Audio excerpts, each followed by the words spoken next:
Yo, what's up, everybody? We're back at it once again. It's been about a month, but I told myself, man, I got to do another fucking podcast. And I was trying to figure out who to get on here. And today we got the one and only motherfucking Karate Kid, Nathan Stearns.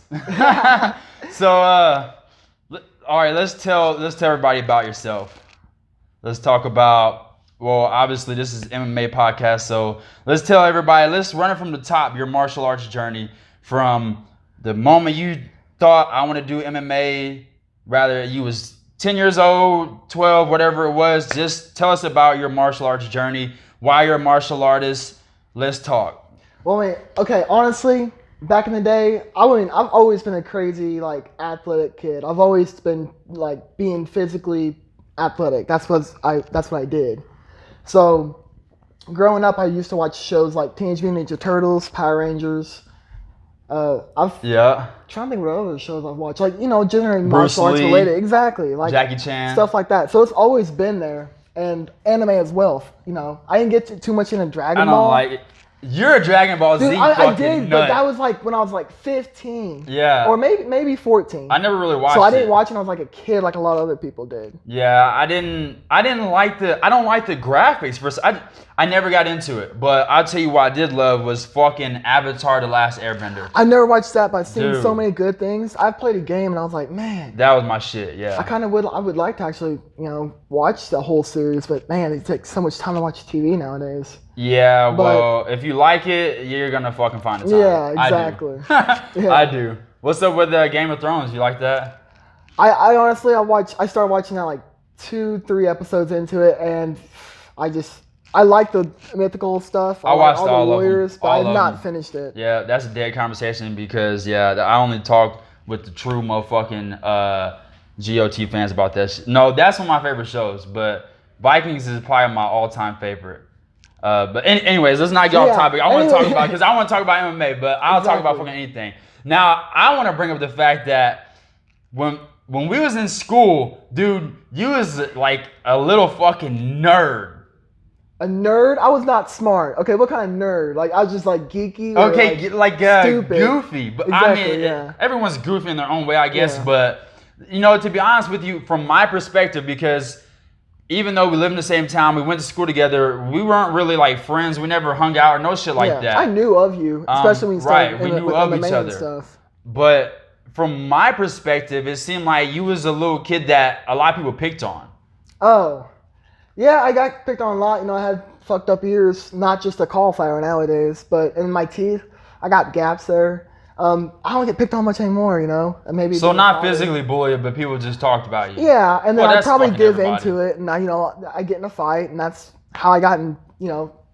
Kind of grew up getting beat up, getting in fights too. I didn't really win many, but it definitely toughened me up as a kid. I never, so it made me not care about pain, And I'm thankful for the bullies nowadays. It's not like I'm motivated by them, but they did help toughen me up to where, I can go in a fight and I don't really care. Some people can't do that. Yeah, I never really there were a couple times where people tried fighting me and made me feel, and made me feel like, oh shit, fuck, I gotta fight. But people didn't ever really put their hands on me. But there were many times that I was bullied. It happened just a few times, but for me, that's all it took for me to be worried about conflict and confrontation. You know what I'm saying? Then also, I grew up, I loved Bruce Lee, I loved Jackie Chan, I loved martial arts when I was growing up. And so to me, that was fighting. I knew that fighting was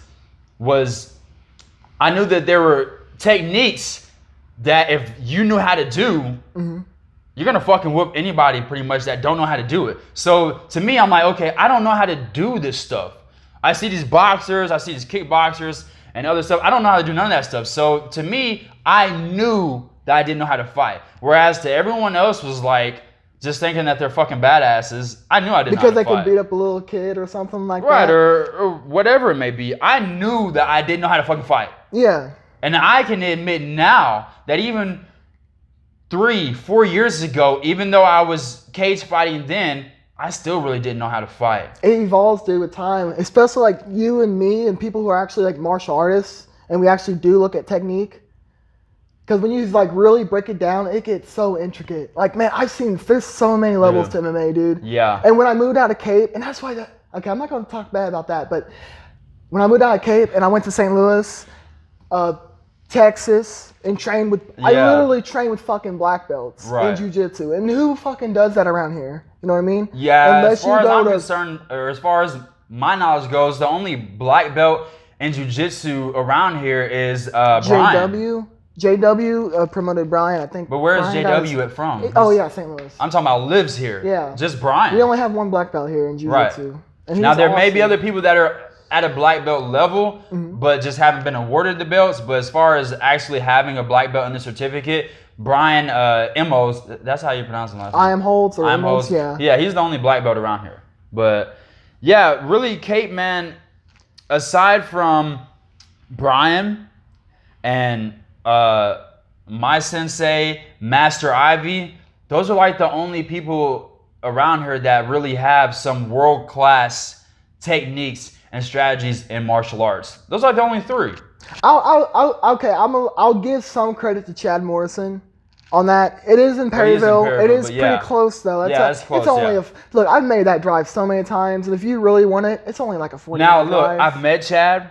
I've taken some of his classes. I've learned from him, and he seems like a great guy. And you know, everything that he taught me. I've only been to like really 3 of his classes, and the times that he showed us technique, he seemed to be very knowledgeable. But I will say that people have told me, I'm not going to say who because I don't want to put them on the spot. I think I know what you mean. But people have told me that he's not, like, he's a purple belt, right? I think he just got his brown belt, actually. Yeah, people have told me that he's not legit. But I don't personally know. I've been told that as well, and I've been through his stuff. See, you've trained with him. Yeah. I don't know if physically he's legit, you know what I mean? Like, physically, because I think there's people who can coach better than they actually do. I really do believe in that. So I do think, I don't know if he's a brown belt level, honestly, but I feel like him and Kobe Morrison both are knowledgeable in at least sharing the art. I'll give him that. I don't know if they're competitively wise at that level, but I feel like, I mean, I've seen the black belts too. Like, I go back to Imperial Jiu-Jitsu and I see there is a lot of good stuff that I don't know about. But and this is another thing. There's so many different. And he is a great guy. Don't get me wrong. When he sees this, I hope he doesn't take this the wrong way. No, he won't, man. But Come on. He won't. But see, this is the thing. You could be a black belt for 10 years, open up a school, and then you may have been a black belt for 10 years, but you haven't been a teacher for 10 years. Dude, teaching That's a whole nother thing. So much different. That's a whole nother thing. I love the fact that my sensei, Nathan Henderson, gave me the chance to like help out with kids class, and I actually started learning how to teach a little bit of techniques to him, so I could have my own students one day. You get such a deeper understanding. Open my eyes, exactly. Like, it's one thing to like see and do, but then when you understand why you see and do, and explain that level, explain that understanding to somebody else who doesn't understand it. Yeah. When you can guide someone to understanding, it freaking opens up a whole It's new beautiful, world. man, because I'll be showing people things and like I can show somebody something, and then as I'm saying it, as the words are rolling off my tongue, I'm getting a deeper understanding. I'm like, oh shit. This is why we do it. I'm like, oh shit. I'm like, oh yeah, I see exactly why this works yet again. But and I love that about martial arts in general. Yeah, not just MMA. Like, it's fucking beautiful, I love man. seeing that stuff. It really does help teach people. But So you're fighting next weekend. Yep. And you're fighting Alan Brooks Jr. So what's up? Talk to me about that. I don't even know the How's dude. the fight gonna go down? How's the fight going to go down, Yeah. dude? Look, I'm gonna start. Like, I got offered Tristan Overeem at 170. I think I don't know if he's Voggy or not, but I commentated one of his fights. I think he's supposed to be like, he's gonna be a good dude. He's 3-0. Like, he's gonna be fighting on this card. It's probably gonna be a good fight. I didn't think I could cut to 170. I was 200 pounds when I started. So 200? Yeah, I was 200. I walked around 200 pounds, man. I was kind of eating burgers and pizza all the time, dude. And that's why I took the fight, because I know I needed to get, like, it helps mold my lifestyle. I'm 23. 23? Yeah, I'm only 2 years older than you. So. But then, so I took Alan. I didn't even know who the dude is. I just said 185. Alan Brooks Jr., you know what? It's probably going to be easier to make him 170. So. Did you not see him fight at the one card in Cape? Nope. I watched him fight, and you know, I'm always dead honest. I feel like he's just big and strong and doesn't have much technique at all. But also, I've only seen one fight. I never seen him train. So if he hears this, don't fucking get butthurt. I don't know the man, but from what I've seen in one of his fights, he's just like a typical brawler. I hear that all the time, and hopefully he does take this to heart and changes it. Because I would love for him to be better when he fights me. You know what I mean? Like I really. Well, yeah. I hope he doesn't like get mad. I hope he just be honest with himself. If he really wants to do it, like go ahead. Like I'm all for him getting better. Right. But I don't know. Where's he training at? I don't even know. I don't know. I know I think he's 6 foot, and I know he used to fight at heavyweight or light heavyweight. Like he's a big dude apparently, but he's also athletic. Fuck all that. Let's get back to. I said fuck all that. I want to get back to your martial arts journey because I know you've trained at several different places. So when did you actually start doing? Like when did you actually start training martial arts underneath a legitimate instructor? Okay. Underneath a legitimate instructor. Not in the backyard, because we all used to do that when we was younger. Yeah, that's how I got started. Right. Legit instructor. That'd be 2013, I believe. Well, I did high school wrestling. That counts. That's when I first started, doing MMA and stuff. So I knew I needed to do wrestling. I did 2 years of Cave Central wrestling. First year I was on junior varsity for the first semester. Second year I went on varsity. I never did good at wrestling though. First year I got varsity the whole way through. I was second place in team points and first in pins. So I mean that's cool. Most in reversals, and a lot of people probably see it in some of my fights. I've always been known for reversals. Did you feel like you learned a lot from the classes, or were you just pretty much just from wrestling? Just kind of yeah. I did take it to heart. I was one of those people like I knew I wanted to fucking do MMA, so I know I have to bust my ass. I know I gotta learn these techniques. Right. I don't feel like I've transitioned some of my takedowns and stuff to MMA too much. Like I like the clinch work, but I've never been a good like wrestler. You know what I mean? Right. But anyways, so I started training with Eric Harper at All Fighter Combat Sports. Now I don't know how legit he is, but that's when I started paying. Where's that at? It was at St. Francis Medical Center. It's when I met Kenny Salinas and Keith Dawson, I think Andrew used to train Terhune, with him. Yeah. Chris Welch. Chris Welch, yeah. Bit. So that was like my first legit instructor. Okay. And he was more of a boxer guy, but he would still like while I was in wrestling my senior year, I would go from not during wrestling they wanted me to get hurt, but I'd go from Eric Harper, then go to wrestling, then go back to Eric Harper. Until we had a falling out because of his health and just him not attending classes, and he's still like.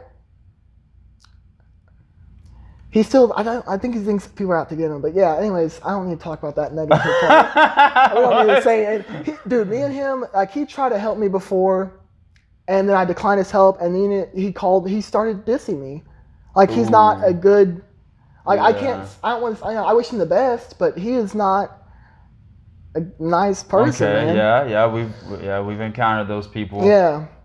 Yeah, but that's not love, man. Yeah, I know, and it was really sad. I don't want to learn martial arts from. Well, really, I don't want to be involved with anybody that's not doing something because they love it. I don't.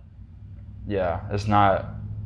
I don't like that. Yeah, and it's simple as he wanted me to help with some boxing, and I said, "Hey, no, thanks, man. I'm with I was probably with Gladiators doing something else with my sensei at the time, and I said that he was like, "Oh, I don't need you anyways."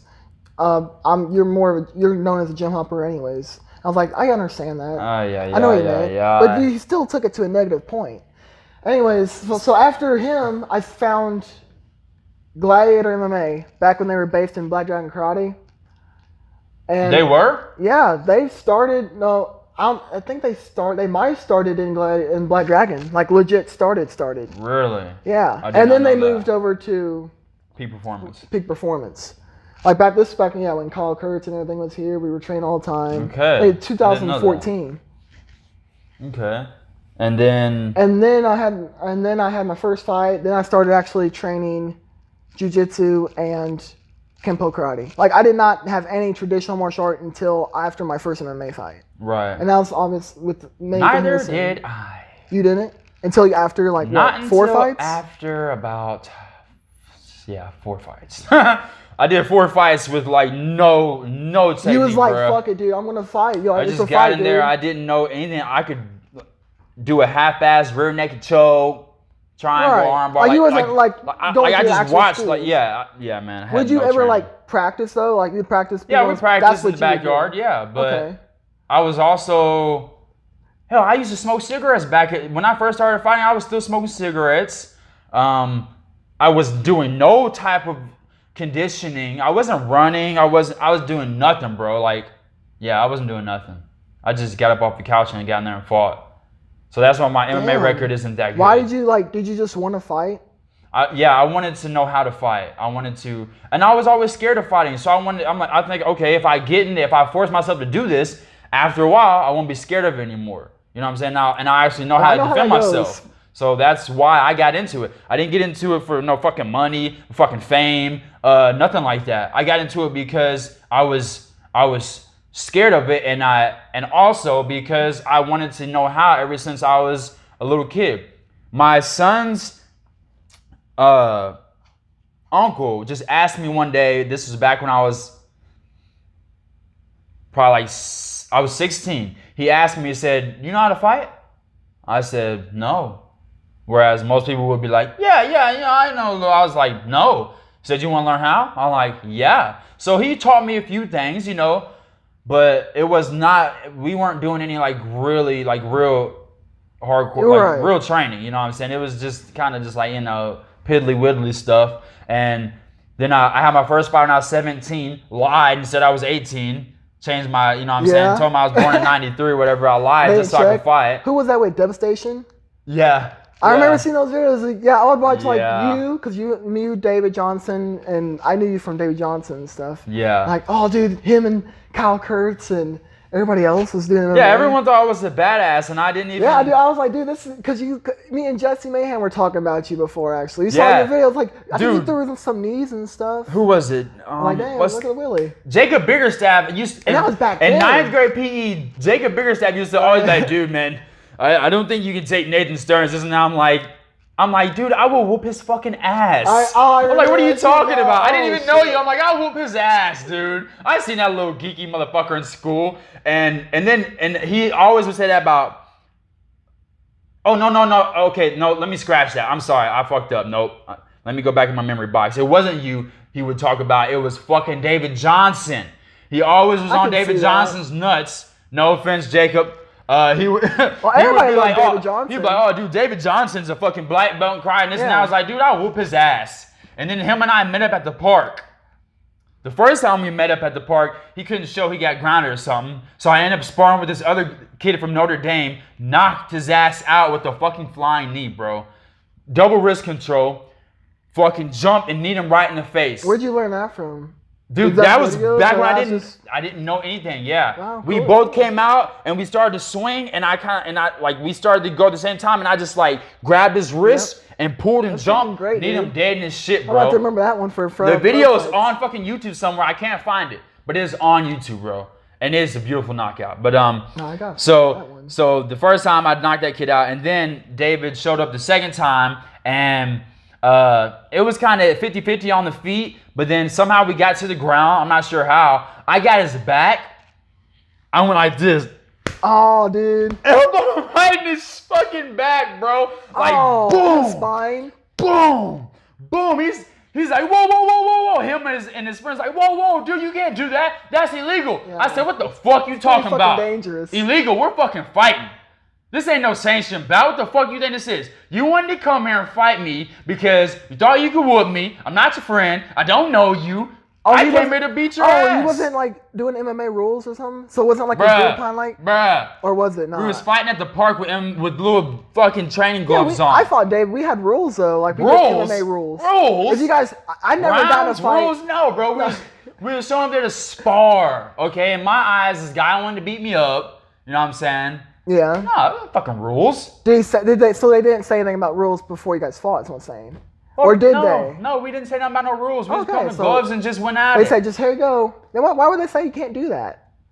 They're like, whoa, you can't do that. That's illegal. It can't be illegal. There's no illegal. Rules. That's what I'm saying. Yeah. I don't see no police. What the fuck you talking about? But nah, and then we stopped or whatever. Would he like stop and then like would it be done?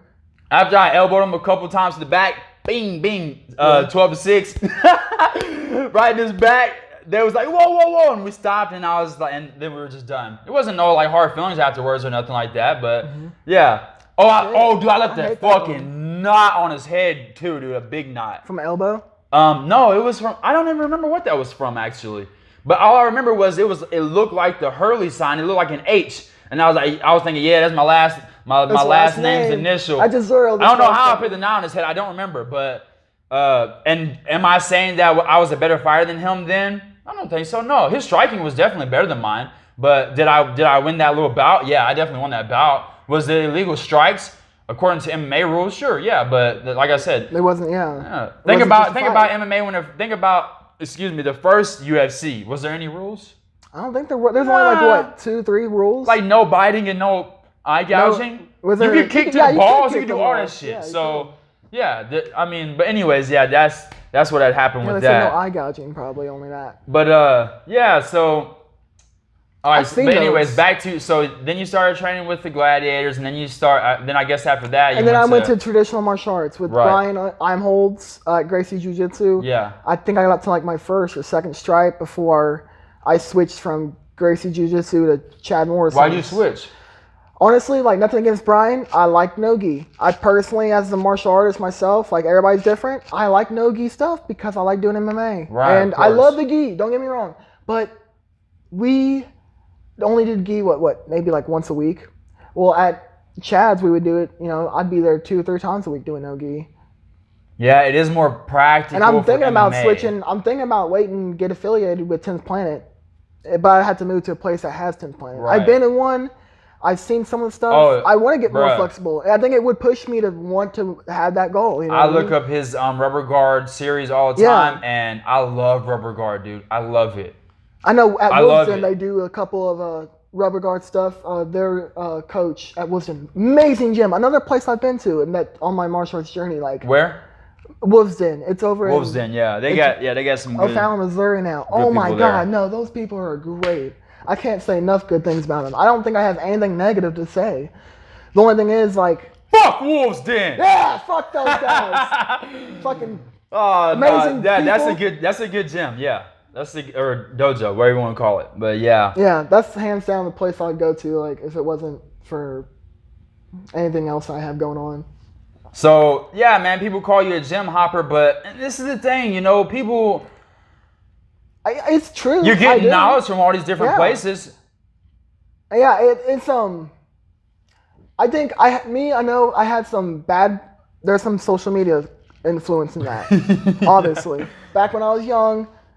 I try not to do it as much anymore, but there was some talking on social media back and forth, and honestly, it's probably just lack of communication. I'm a guy that I want to do what I want to do. I will go and learn from you, I know I don't know all the answers, but when it comes down to accepting fights or doing anything, spark it up. I'm doing anything I want to do, and no one is going to stop me. I'll listen to them, and that's what made me go down bad stuff with Perryville and some other places, probably. So, Gracie too, maybe. There's so many different ways to learn, but this is what I kind of think. I think that it's good to get techniques from different places, but I think that you should really have one instructor that is really molding you as a martial artist. It's okay to get techniques from other people, but as far as your overall strategies. You're talking like a head coach, basically. A head coach to really make sure you're not, because, it's good to have different coaches, but let's be honest, you don't want your fucking jiu-jitsu coach telling you, all right, look, you're going to go in here, you're going to shoot for the single, you're going to take them down. If really your best bet is to strike with this particular opponent. I just feel like it's best to, and also you have different systems. What if their system doesn't really intertwine with yours, with the other coach's system? You know what I'm saying? It's got to be like a head-to-toe system, because there's a lot of there's no connection. It's one thing to have different coaches from one gym, but to go from this gym to that gym to that gym is kind of like you are left to bring it all together. That's honestly what I do. Right. That's exactly what I've been doing. Like Right. I have coaches and I have people I train with and stuff like that. But the way I put my corner in, I honestly, it's whatever to me. And because I know at the end of the day, when I'm in that cage, I'm going to do what I'll listen. There's corners like Kane Royer did great. He was really good with like telling me what to do inside the cage and listening. He got you a fucking head kick knockout against Kenny. Yeah, if I'm in a I seen him in the fucking cage. He was like switch kick. I seen him in your corner do this. Yeah, he did that, and I was like, he's telling him to do the switch kick, and then you did it and laid Kenny on his back. Yeah, that was a good fight. Yeah, that was a freaking great social media build-up fight too. So, first time I ever got booed in freaking Cape. I loved it. It was amazing. Why'd you get booed? Dude, I got booed because, and I'm not even going to say like, okay, I'm going to say this right now. Everything I put on there was not fake. When I said that I was going to lay Kenny out, and the way I said it, I was like, I don't need to be cocky about it.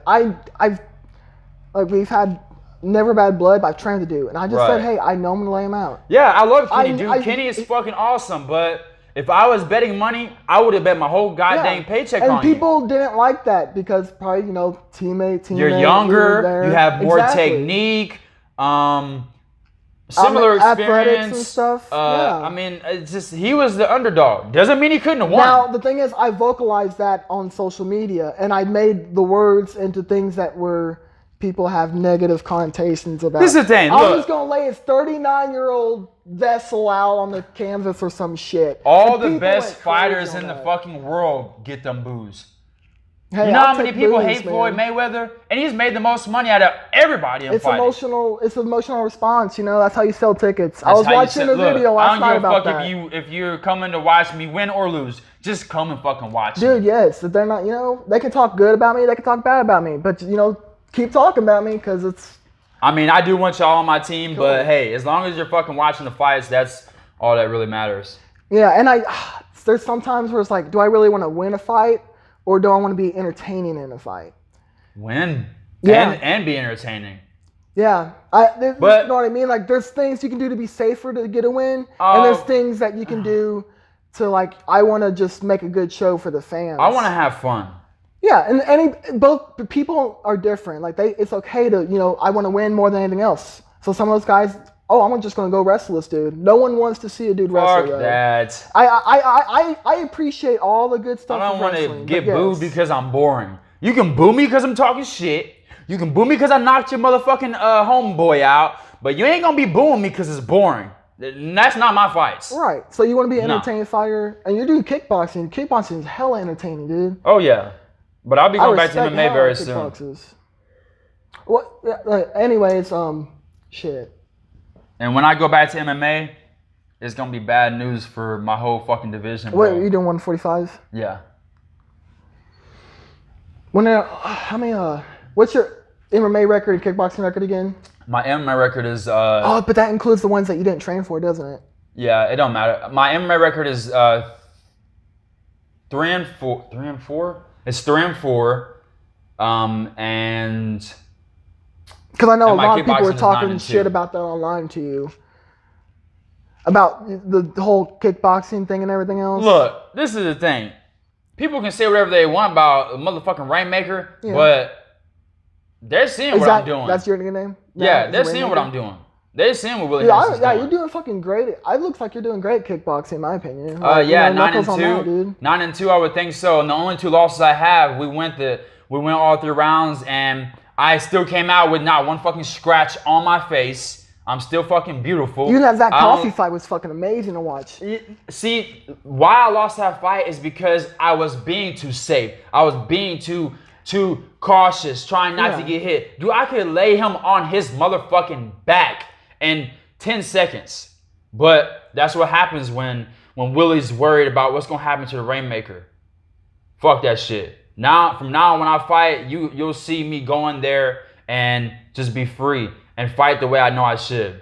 And that's all I have to do to win. It's so easy for me to win. It's so easy. Most of these guys are not as technically or as strategically as good as me. They're also not as physically dominant. So how they gonna win? Luck? It's all. There's a lot of mind stuff. You know what I mean? It's all about how you approach the fight, how you want to go in there. Like again for my fight with Alan Brooks Jr. next Saturday. I don't know much about this guy. I know he's 6 foot, he's athletic, he's a heavy hitter probably, and he's more of a brawler without technique. That's what I've been told. Me, I'm freaking walking around 185 right now. I'm not cutting zero weight. I'm actually having to gain weight because I'm exercising too much. That's good. But I feel fucking amazing. Yeah. I wish if I knew that I could lose this weight so easily, I would have probably done 170 because I would still not even cut much at all. Dude, I've never cut weight. I don't, because look, I walk around right now, I'm probably like 149. Imagine if I fought at 135. But it sucks so bad. Yeah. I've had so many bad weight cuts, and honestly, that's on me. But at the same time, like, man, it's about making sacrifices. But for the money, when I go pro, then that's a different story. Do you think you'll make 135? If the money's there, dude, come on. People are cutting 20 plus pounds. I can do 15, surely no problem. I don't see why not. If Conor McGregor can get down to 145, I would definitely try a mock cut and see how that goes. Yeah. Right. I don't know how much body fat you carry on you. None. Right, exactly. None. So like, so it's gonna be. I don't know how that goes. All I've always had a little bit of extra body fat to like. Yeah. I'd be that guy who makes that 20-pound cut, but I would do it like the week of the fight. Right. So that was always bad. Yeah. I think probably. But I'd rather not cut weight at all. Me, I just want to wake up. Happy, yeah. I just want to train how I train, do what I eat, how I eat, and wake up and fucking go and fight. I don't want to have to worry about how much do I weigh and be staring at the fucking scale every day, trying to do smaller portions with my meals. Fuck that, dude. I want to just fight. But you'll do that when it naturally. comes to pro. If the money is there, dude, I'll do a lot of things for money to provide for my family. I got you. No problem. So yeah, definitely. Hell yeah. I'd be lying if I said I fucking wouldn't. For real. So, how long you think it'll be before you go pro? Dude, after I beat Dalton Knight by unanimous decision last November, I announced I was going to go pro. Well, I decided to do one more fight, and I wasn't ready for the pro level. So here I am doing this one. I might do one more before August, because after August, I'm going to have to go pro. No, I made a decision. I'm going to make my pro wrestling debut in August. Pro what? A pro wrestling debut in August. Wrestling like WWE style wrestling? Like WWE style wrestling. I'm getting a license in August. Chris Welch was telling me the other day that someone offered him a pro wrestling match or whatever, and he's like, I'm not doing that gay shit. And I was like, bruh. It's all perfect. I'm like, bruh, you're getting paid to fake fight. You fought for real for free. Come on now. I would do it. If someone called me right now and said, Willie, dude, you'd be fucking amazing with your fucking personality, dude. I would fucking, my God, they'd fucking love me, dude. Up. They'd fucking love me, man. I guarantee I can act, too. Dude, I know. I can fake cry. I can do all that shit. I can do all that stuff, bro, for real. So, yeah. And would I do it for money? Hell yeah, I would. But I'm not letting nobody fucking slam me off no damn ladder or on the fucking table. No one's breaking my back or fucking me up. I'll fuck the other person up, but I'm not gonna let them fuck me up. No. As far as but you would take a loss, but not get fucked up. Yeah, sure. Yeah. It's fake. I'd kind of like to do some crazy shit, but at the same time, I do want to do MMA. Like I don't want my body getting hurt from professional wrestling. No. And I don't think I'm gonna go that far with professional wrestling. I'm just saying, when I get my license, I have to be professional in MMA. I can't. And it'll be my 20th fight. If I get one more after this one, maybe Shamrock. I don't think Cage Warner will have one before August, so I might have to go on Shamrock. Do you feel like you're ready for the pro level? Depends on the goal. I mean, I always tell people like.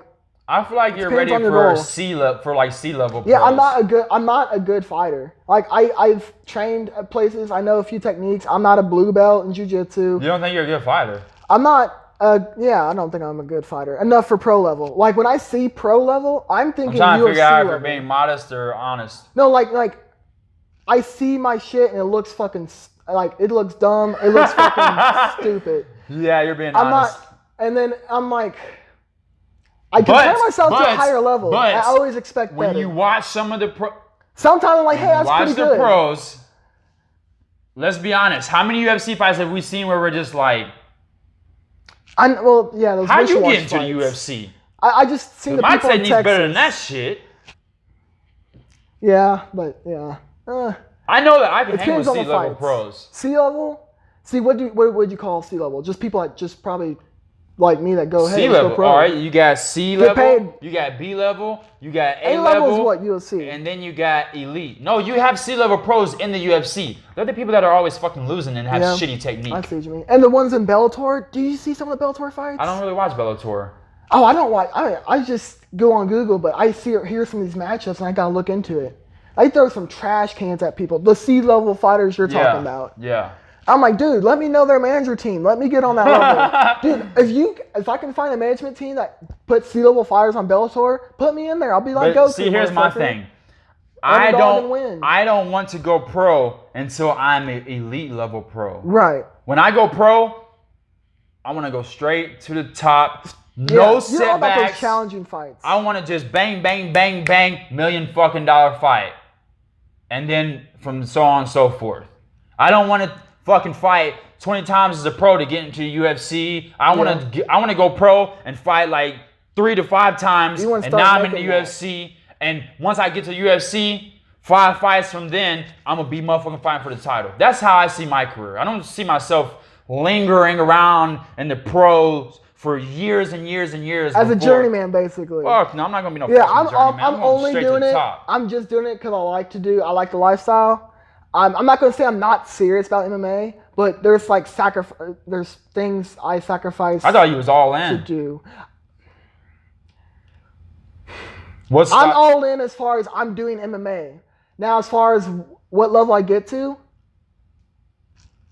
put me in the freaking Bellator, man. Bellator One Fighting Championship. I'm just trying to fucking enjoy shit and do martial arts, man. I want to go to fucking China. So basically, what you're saying is money doesn't matter to you. Exactly. Like I got a different That's motivation. good. That's good. And that's fine, because again, people. It relieves a lot of pressure too. Some people get so much pressure, and I used to feel the pressure from fighting. I'm like, man, like okay, I just went to that tournament in Iowa. I'm like, man, this is a big deal. It's my first tournament, but I'm just like. Which tournament was your first tournament? The kickboxing tournament I just did in Iowa. Oh yeah. And I was like. How many times you had to fight that night? Just twice. Just twice? And I was like, I don't feel any pressure. I don't care. For one, I know I'm going to win. And for two, I'm not going to cry if I lose. Mm-hmm. I'm going to continue to train the next fucking week. Everything's going to stay the same. You're right. I'm not going to allow losses to upset me or anything like that. I'm having fun. I'm enjoying the journey. And I'm not going to be looking so far ahead. I'm not going to be in the back warming up, thinking about that, how it's going to feel to get my hand raised to the point to where I'm not even fucking warming up correctly. You understand? I'm going to, like when I'm driving, like when you're driving a car, you can just look dead ahead and try to see your destination, or you can slow down and look around and see the nice stuff. See a chick running. Oh, look at that ass. Nice. You know what I'm saying? I do that all the time. Hey, good thing about Cape and me and running. Just an example. I was fucking running when I run through town. Shirt on, shirt off. Fucking, I'm getting fucking cat calls and I'm looking at fucking. Hell yeah. Yeah. But fucking, I'm smelling the roses, man. I'm literally fucking smelling the roses out there. I'm literally stopping out, and I'm not during runs. I don't stop for anybody during training. But when I'm like walking or something, I'll fucking literally go, oh, let's smell this flower. And then out here, I'm thinking like, these people probably think I'm weird as fuck. But then I'm trying to like learn to just, be myself more, man, and get over, free. I wouldn't say anxiety, but that's like everyone has anxiety. Exactly, yeah. There are levels to it though. And me, I will put myself in situations that would cause embarrassment and anxiety. Yes. Why? So it'll be not a big deal. Exactly what you did for fighting too, isn't it? I will expose myself. I don't care. I'm not scared of what people think. I don't care. I want people to love me. I want people to admire me. I want people to adore me. I want people to look up to me. But if you don't, I give no fucks. I don't care. I'm not out here trying to please everybody. I just don't. I don't care. That's why I'm myself. A lot of people, I'll say things and people will look at me like they can't believe I said it. I can't believe you're not saying what's going on up here. Right. My father told me this one time. My biological father told me this one time. He looked at me and said, son, he said, Willie, don't ever tell people what you're thinking. I was like, what the fuck is going on in your head? I'm like, what's going on in your head? I got good shit going on up here. Why would I not tell people what I'm thinking? You know what I'm saying? Have you ever seen that movie called The Invention of Lying? No, I'm not. Dude, you should watch it. It's a funny fucking movie. It's good. And how it is it's like in the movie, once upon a time, people used to, not only were people honest, they would say what they're actually thinking. Mm-hmm. Like, I'd walk up to you and be like, oh, hi, my name's Willie Henderson. I'd be like, wow, man, you look out. Fuck, man, I wish my arms were that big. I'm never going to be that big. That's okay, though. At least my cock's big. Like, they just say what's on their mind. You know what I'm saying? You'll meet a woman and be like, and you'll be like, wow, I would really love to have sexual pleasure with you. And she'd be like, well, judging by your posture and your body build, you'll produce weak indominant children that may not make it and survive. Like, they just say what comes to their head. That's in the movie. That's kind of how I am, man. I just say what comes to my head. I know to filter myself around certain people. Mm-hmm. Certain groups of people, like when kids are involved. Right. Like you know, I can be politically correct when I need to be, but I don't like to be. I like to just be myself. But if there's something about myself that I feel will better society if I change, then I'm going to do it. Like, I'm working on not cursing all the time. Why? Because it don't do anybody any good. It don't make people feel better. You know what I'm saying? It's not attractive. Have you ever had a friend where you're like, you know they're doing like bad shit to themselves and you just want to tell them, yo, dude, what the fuck do you think you're doing? How fucking stupid do you think you'd be? But then, like, you know, people, and I do. When you cuss at them, I do. They can't take it. They take it so personal, and not on a personal level like, I want to fucking change, but on a personal like, this motherfucker telling me what I can't. You know, they get offensive. They got defensive mechanisms set up. So I learned to balance what I want to say to people like that, and then like more of a lower myself, filter myself to where I'm explaining to them why. I'm trying to get them to look at themselves and like realize they're kind of fucking themselves up. Let go of your ego. Exactly. Like, Let go and it's hard of to do your ego. when you're a person that wants to do that. Imagine you're watching a movie right now. Your life is the movie. What are you actually gonna say about that movie? Let's be honest. What are you actually gonna say? That's how I look at myself. I don't lie to myself. I ask myself, Willie, what's really going on? How do you really feel today? Why did you really not do the dishes 30 minutes ago? What's really going on? I don't just lie to myself and lie to other people. Like, dude, if I get, say, my next fight, if I come out and I'm real timid and I don't throw my hands, I don't let go, when I go into the back, my training partner's gonna be like, so I guess you're still scared of fighting? Still scared of getting hit? Instead of being like, man, you're going to do better next time, bro. You just need to open up. It's good for those people. I'm going to ask you, look, dude, if you're like real timid, I'm going to be like, so you're still scared. You're still scared.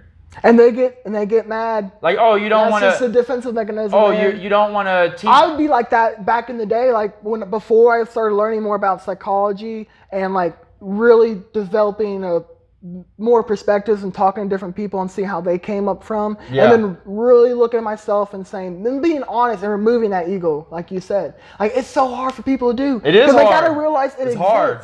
They gotta realize it exists first. It's super hard, but hey, Brant, what's up, man? It's a must. That's another one of my friends that we fucking have a lot of cool shit going on. Yo, what up, Mr. Kinder? Kinder in the house. I got some my son's related to some Kinders.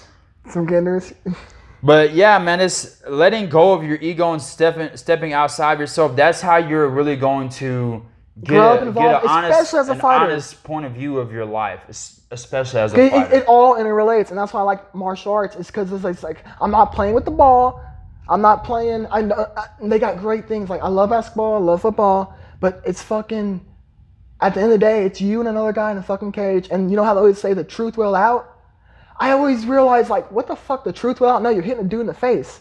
But there's levels to it, and there's an understanding. Yes. And when you really interconnect everything, life is a fucking fight. Life isn't a fucking football game. It's not a fucking basketball game. I mean, in a way. And you can relate to it, but it's so personal when it comes to fighting. Yes. And I've always been an athlete, and I've always loved that lifestyle, and that's why I'm doing it. Even though I could be doing something else where I'm making more money, you know? I'm fucking 23, dude. I feel like I should be, like, having my own house almost by now. Dude, like society's I'm standards. 25. I feel like I should be a millionaire. Dude, I know. Because I see people that are half as smart as me that have much more than me. But I know that here in a few years, I know that by the time I'm 40, I'm going to be good and well retired. I already know. You got a good mind on you, man. And I you put the already fucking know. work in. And you're consistent. And not only am I going to take care of everybody in my family, I'm going to take care of other motherfucking families. I'm going to take care of a lot of people. I want to help a lot of people. I know that's part of my journey to help a lot of people. And why? Because I can. Moves. And all I have to do is do my part. I don't let it stress me out either. I don't think, fuck, man, you got a lot, man, you got all this potential. You got to, oh my God, man, you got to help this person. I don't get to where I can't fucking breathe. No, I just tell myself, just focus on production today. You know what I'm saying? And it all just adds up. That's what I love about martial arts. I know that as long as I show up to class and work on myself outside of class, I'm going to be a fucking beast. Not everybody does both. Right. They might go to class. As soon as they leave the dojo, they're no longer a martial artist. Same thing with church, you know. You go to the place. Now, going to place is like half the battle. Like going in there, even on the days you don't want to go in there. Just go in there because you're going to do something. You're not going to go in there and sit down, right? No. You don't want to see people sitting you down. No. You're going to push yourself to go in there. But then exactly. I mean, that's just fucking... Exactly. That's all there is to it. Say it. Period. Yeah. That's it. Yeah. And I've always been one of those guys that tries to push myself outside as well. Now, over the years, I feel like I've been getting better at it. Like, I never did the stuff I do nowadays, or even last year, you know, back fucking 5 years ago when I started. Right. Like, it's been a continually evolving myself. Same. Finding those things I don't do and conquering them. And like food, like everybody knows I used to eat ice cream. I've walked out to a fight I ate ice cream right before a fight. I walked out, my third fight ever, fourth fight maybe. Someone had some ice cream. I was like, fuck it, I'm just going to go in there. Walked out to my music and fought. Won. Ryan Bigford armbar, second round. That dude said he's going to Dude, you got an iron gut, bro. My gut's not strong like that. If I don't eat right, I can't do anything right. But now I'm walk right if I don't eat right. More about having better quality nutrition. Yeah. And I'm realizing how important it is. And it's fun. You know, food tastes fucking amazing. But am I going to sacrifice how good food tastes for what I want to do? This is the thing. For that a little instant gratification. Good food tastes good. Bad food tastes bad. The only reason that bad food tastes good to you is because you have wired and tricked your mind, your taste buds, and your fucking gut bacteria. That's the only reason it tastes good. That's true. Totally true. You just tricked your body. You got to trick your body again, man. You're literally changing your genetic makeup. You're changing everything about your fucking ecosystem. You're changing everything. Yep. So that's why I know, like, if I want to be around when I'm 110 years old, which I fucking plan to make it to be 110. That's one of my life goals. And still walking, not fucking laying somewhere in a half-ass coma. You know, I plan to make it past 100. Damn. And I know that it's possible if I put the right fuel in my body. Dude, if I can get to 40, I'll be happy, man. I don't want to be old. I don't want to have to 40, dude, that's nothing. I mean, don't get me wrong. If I can be 60, 70, I'll be fine. Have you not seen videos of this motherfucker 70 years old doing muscle-ups, bro? How old? 70 years old doing muscle-ups and shit. Dude, I'm going to have to see that one. Dude, if I can be an ancient person around 70, maybe that'll be okay. But we'll see how society is by then. You got people that are over 100 years old that can still ride a bicycle. That's good for them. They can still fucking hold their grandchildren and what? Were they healthy? Made like a lot of healthy decisions though? Most of vegetarians. I know some were actually people that smoke still, like cigarettes. Yeah, they got lucky. They got real lucky. But what happens if, man, look, no one makes it to 80 years old smoking cigarettes and isn't doing breathing treatments and doesn't have like chronic bronchitis and every day they're like, or they go to laugh and all they can do is cough. That was my grandfather. Bless his heart. He's like 84 now, I think. And I remember like four years ago. Old, though. Yeah, when I lived around him, every time he would laugh, he would just cough. That'd be horrible. Every day he was doing the breathing treatments, breathing out that machine. He's still smoking. And I'm just like, okay, he's 83. He smokes cigarettes, drinks beer every single day. Every time you see him, he got a beer in his hand. I'm thinking, damn, if I take care of myself, what am I gonna be like when I'm 83? Right. And he still has sex. Yeah, he's happy doing what he does. You know, yes, there's nothing wrong with that. But I'm saying, if I take care of myself, that you have to live a healthy lifestyle. Just do what you want to do and be happy. Yeah, do what you want. But you want to live to be old, so That's you're one of my going to goals. want to live a healthy lifestyle. I still want to be 100 years old, still making that bed rock. You Yeah, know what I know I'm what saying? you mean. That's one of the most joyous things to do in life. Sex. Who wants to have erectile dysfunction when they're 40 years old? You know, a lot of men have erectile dysfunction in their fucking 20s and 30s, bro. Dude, I had a relationship where there was fucking a week, dude. I was like, I just fucking like couldn't. And I was like, I hope that's just fucking a thing that people go through. Like, shit, I'm fucking better not. Well, I'm good now. Not being in the mood and can't is something completely different. Yeah. Imagine if you really want to, like you're horny, but he won't do nothing. Oh, that'd be fucking horrible. Bruh. That'd be like mind torture, man. I love my women, shit. Torture. Or imagine if you just don't have the desire anymore. That's torture itself too. Oh, if you don't have the desire, it can't be torture though, right? It is to you now because you have the desire to do it. But when you actually really think about it, you know what you're missing out on. Oh yeah. Yeah, but that means you have the desire. Yeah. That's part of what it is to be human. Yeah. Reproducing. It is. It's literally like, what is it? Life. So basically, a part of you is missing. And reproducing. Like, in a sense. Yeah, and eventually when you don't care though, you won't miss it because you don't care, right? But now you care, so you're going to think you miss it. Right. Until you realize you won't. Like being single is another deep in there. Another thing that's kind of weird because being what? Being single. Yeah. That's because weird. It's weird because we're not really designed to be single. Like single or being alone? Like, are you talking about another girl? Relationship. To not have a companion to be... A companion, so a person like a relationship thing. Right. Well, I'll say, because being alone, that... I mean, we're like animals, what? We kind of live in tribes and communities, so if you get your social pleasure from just being in communities, you probably won't care too much about being in a single relationship, but you obviously want to be. Right. Everyone's different though. Everyone's really different. Yeah, especially when it comes to like open relationships. Like I don't know much about them, but that's kind of strange. I don't think that is strange. I mean, I could do it. I understand why people have it now, and I can't. I used to be so judgmental towards it. I understand why. I used to be judgmental towards everything because I always been so biased. But then, like when I started learning about different people and their perspectives and humans' behaviors and stuff like that, I'm like, dude, like, it makes sense to me. Right. It's all about wants and. But I need that emotional connection, and I don't think if I had a relationship that. Me too. But I was like, man. You gotta find a girl that you can stay with forever. If you like sex, it's like, well, damn, what they suck at sex, or sex is everywhere. Growth. You might have to teach them, and then you also grow. Yeah, I've never cheated. I've only been in one relationship, but like for me, I used to be like, man, if this chick ain't how I want her to be right now, man, I don't have time for this. But then I got to thinking, I'm just like, bruh. Every day you're thinking you want to live to be 100. You got plenty of time to grow with this woman. Right. As long as you find a good one to start out with. Look, you know how many people were married for 50 years in the first 10 years of a relationship? All they fucking did was argue. But that next 40 years, it was nothing but peaceful, happy, fun times. How many people did you know about that? Like, do you know people that have done that? That's almost every relationship that is almost every long-term relationship, yeah. Ask your grandparents that are still together. Ask older people when you see them. Ask them how long they've been together. Ask them, did y'all used to argue when y'all first got together? They'll be like, ha! And they'll tell you too. They're like, bruh, that arguing shit, man, y'all will grow out of it, But if you just keep on moving on to the next person, I feel like that arguing, it takes years and years to get it out of the way. You gotta. Oh, I thought you meant when you said constantly arguing or something like that.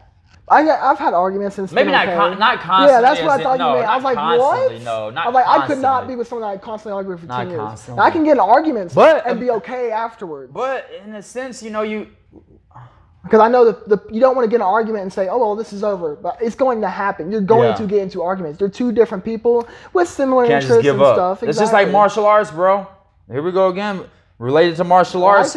You reach certain levels and you're like, man, something happens. You're like, man, fuck this shit. It's like you stumble across a new art. Or say, all right, you're learning jiu-jitsu. And then you stumble across Muay Thai. You're like, okay, I'm going to sit jiu-jitsu to the side. But you can't cheat on jiu-jitsu with Muay Thai. You gotta still keep Muay Thai in the picture or jiu-jitsu in the picture. Yeah, you still gotta keep going. It's like I love jiu-jitsu too. Jiu-jitsu is hella fun. Dude, it's all fun. I used to not and like it's amazing for jiu-jitsu or judo. I didn't like either one. Why? Because I didn't want people touching me. I'm like, because I didn't know what to do. Yeah. I'm like, if he grabs me, I don't know what to do. I'm not strong. I'm a twig. Your weak areas? I'm a twig, bro. So the fact that I wasn't big and strong, I didn't want to grab nobody. But now that I know judo, I'm like, come here, buddy. Come here. Let me show you something. Sweep, trip, toss. I've been on both sides of tosses and sweeps, man. Yeah, man. I fucking love it. I love judo now. I love it. So, Ryan Lyle, I remember you drawing shit all the time in class, Willie. Long time ago. Ryan Lyle? Yeah, I remember him. Not too well though, just a little bit. I know how that goes too. I forget a lot. I'll get stopped in the street by people I barely know sometimes. Dude, I smoked so much weed when I was a teenager. I'm glad I didn't start until I was like older, because of the whole brain development thing, like 25 and stuff. I didn't start till like 19. Right. And then I took like 2 years off of not doing it, and now I'm like, I can do it. Right. I'm good. Yeah, fire up if you want, man. I'm doing shit. Oh, shit. Oh, fucking. So, like, just put it in there? Yeah. Like, I've never done that. I've never seen it in a jar before. Yeah, take it out the jar, load it up, whatever you gotta do. So, I'm really wanting to see your fight, cause you're starting to get good. Dude, I'm nervous as fuck because you are? I don't know the dude. You still get nervous? Dude, I fucking get nervous for everything, man. I don't get nervous anymore. Yeah, but I swear to God, I've been waiting for years for this shit to happen. There was one time I didn't get nervous. I'm just like, and I got fucking fighting, cool, fun. Put out. Oh yeah, I mean, I like fighting, but man, like not knowing what's gonna happen. I mean, it's nervous. You know, I don't want to get fucking knocked out. Yeah, I got a lighter. Okay. I don't want to get knocked. I don't want to. I don't care, I guess, if it happens, but at the same time, you don't want to get knocked out in front of everybody. And it's still going. I don't know what's going to happen. I don't know anything about this guy. Doesn't matter. You just get in there and do you. Yeah, believe me. When it comes to night of fight, I have a ritual now. A ritual? Listen, I got to hear about this. See, me, man, I don't get nervous anymore, and I'm to a point now. I'm not scared to get hit. I used to be very scared to get hit. Not anymore. I don't give a fuck, because I know, for one, I haven't been hit much. I got a strong chin. I can take a motherfucking punch. How many punches do you remember, like, ever getting in your career? Like, can you count on, like, 2 hands, or just... Dude, same here. There's been 4 or 5. 3 good shots that made my head do this. Mm-hmm. Everything else was just, like, little piddly punches that I didn't even feel. Like, when I did that tournament, I only got hit one good time. One time made my head snap back, and that bitch came back, and I came straight for it. Bing, bing, bow, bop, bop, bop. Fucked his ass up for that shit. Did you want some, too? No, I don't smoke. Yeah, I don't smoke because I got to keep my lungs clear. I know some people think that smoking makes your lungs stronger. Some people... I don't know how that goes. I don't know how that would fucking happen either. I mean smoking sounds like in itself is pro-science to me if I ever heard of it. But no, when I used to smoke, like I would feel it in my lungs for the next few days. My cardio's not the same. So no, I don't smoke anymore. I don't do anything. I don't drink. I don't do anything under the influence. Like ever drink? Nope, no. I'm so 100% sober now. And that's because I've done enough to live long enough. Because I've done enough. No, it's because I've done enough drugs in my motherfucking life for a whole life.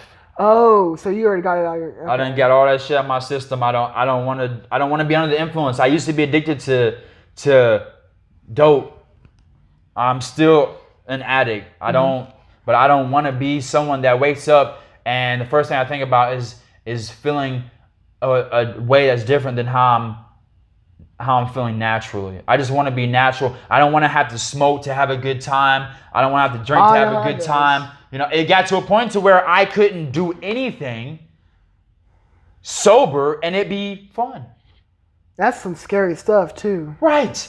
That's some. Dude, I used to be so excited to go to the movies, to hang out with my chick, to eat. And it got to a point to where all I cared about was getting high. Yeah, then I could do the other stuff and it'd be fun.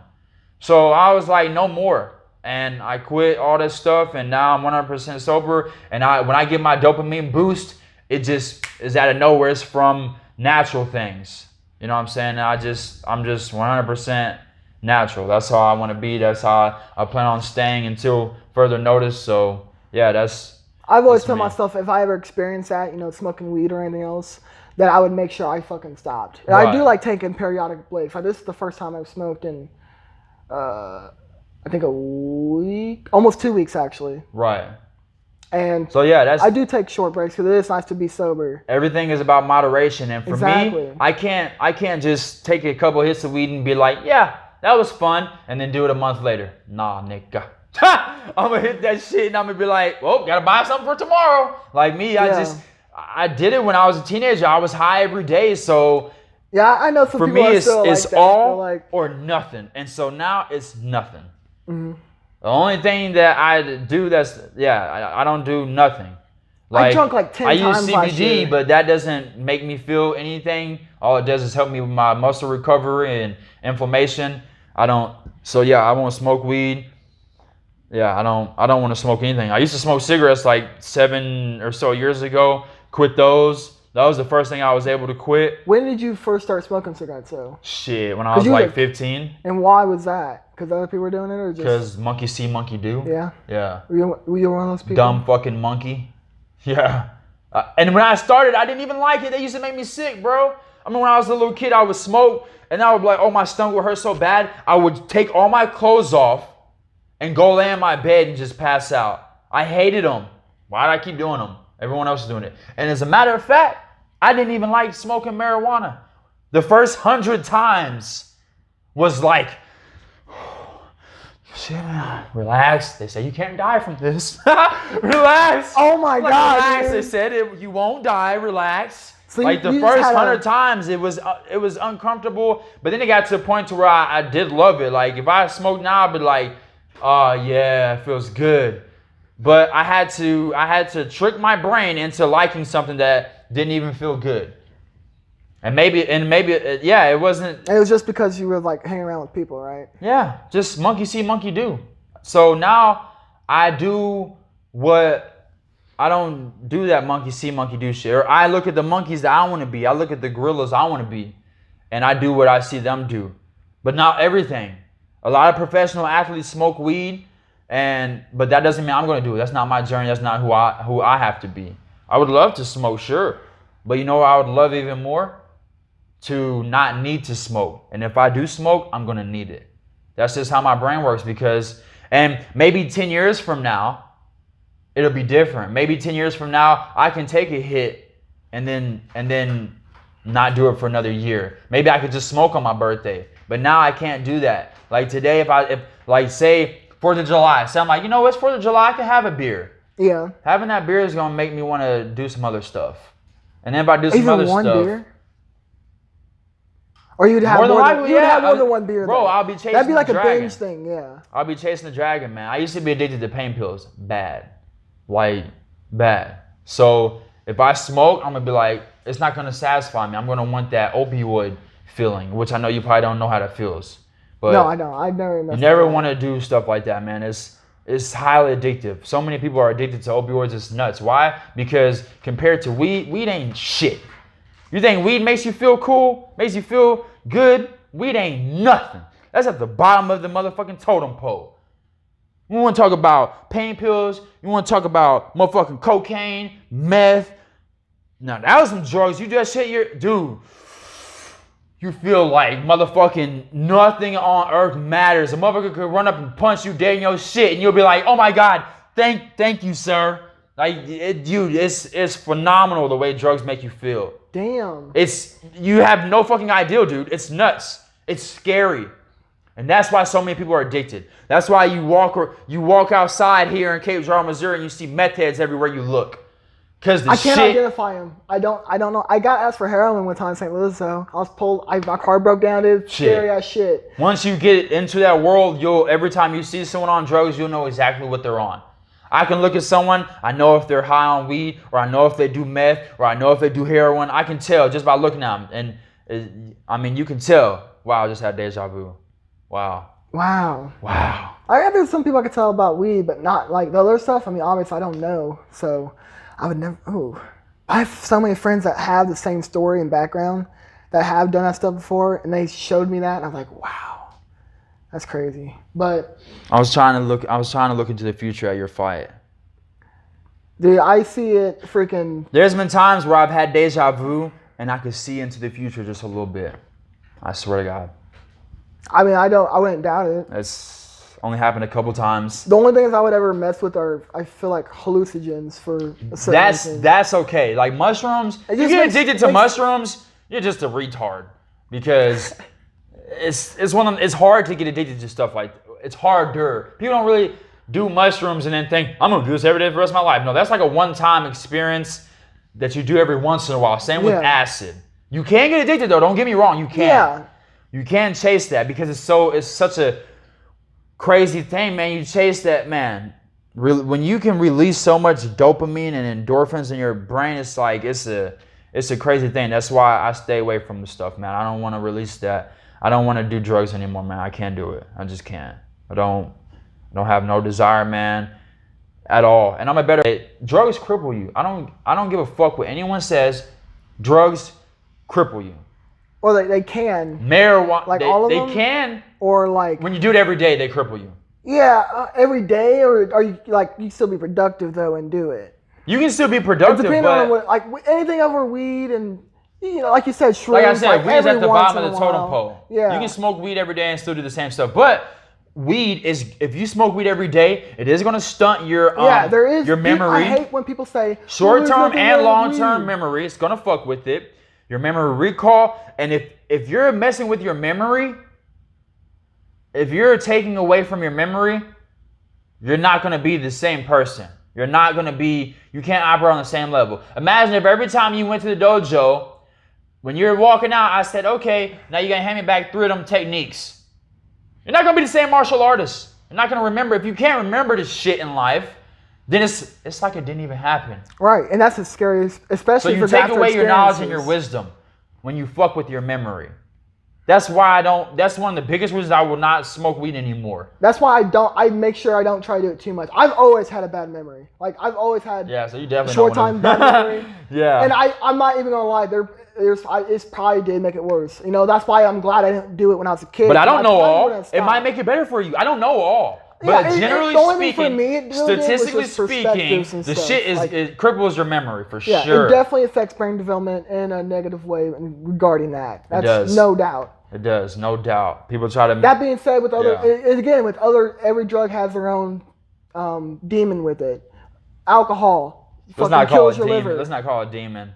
I would say it has its pros and cons. Pros and cons. Because I don't want to say that weed is demonic in any way. Yeah. At all. Weed is a good plant. It's a good herb, and it has a lot of great benefits to it.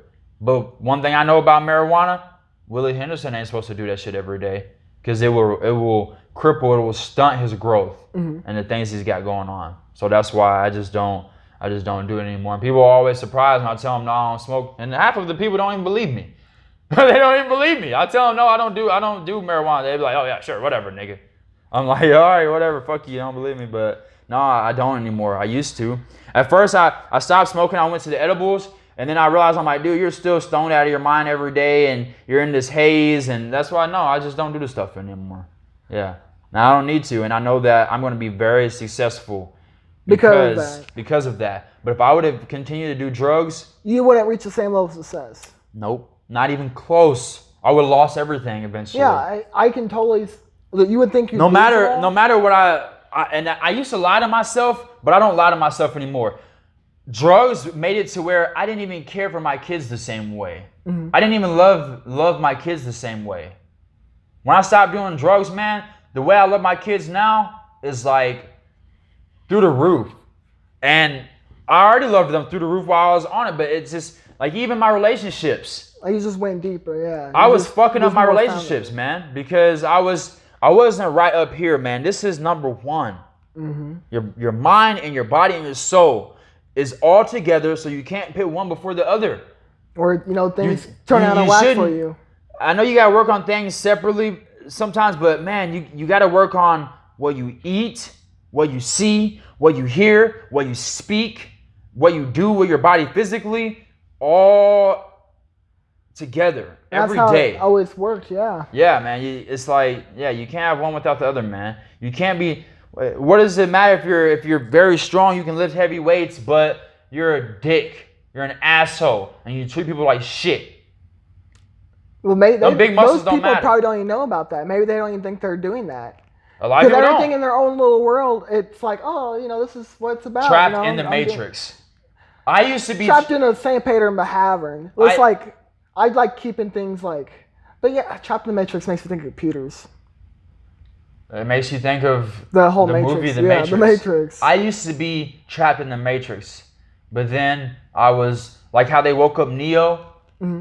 I woke myself up, and I opened up my eyes, and I took a step back and looked at everything that was going on. I'm like, oh, this is what's really going on. Yeah, you just identify the patterns of behavior. And sometimes it takes people to tell you that. People got to tell you, like, hey, man, take a step back and look, and they'll be like, dude, you're an asshole. Exactly what I was saying before. And you're like, I'm not an asshole. I got a good heart. But no, my friend, you're kind of an asshole to people. I have people tell me that I'm a dick. Tell me I'm an asshole. And I'm like, no, the fuck I'm not. but I've realized I have been an asshole to people. I have been. I have been rude. I have been frustrated. I've been frustrated with myself, so of course I'm frustrated at everything else. I hated myself for doing drugs. I was doing them every day and I hated it. Bro, the first thing I would think about when I would wake up was drugs. Literally, I will wake up drugs. That's horrible. Yeah. You know what's supposed to be the first thing you think of when you wake up?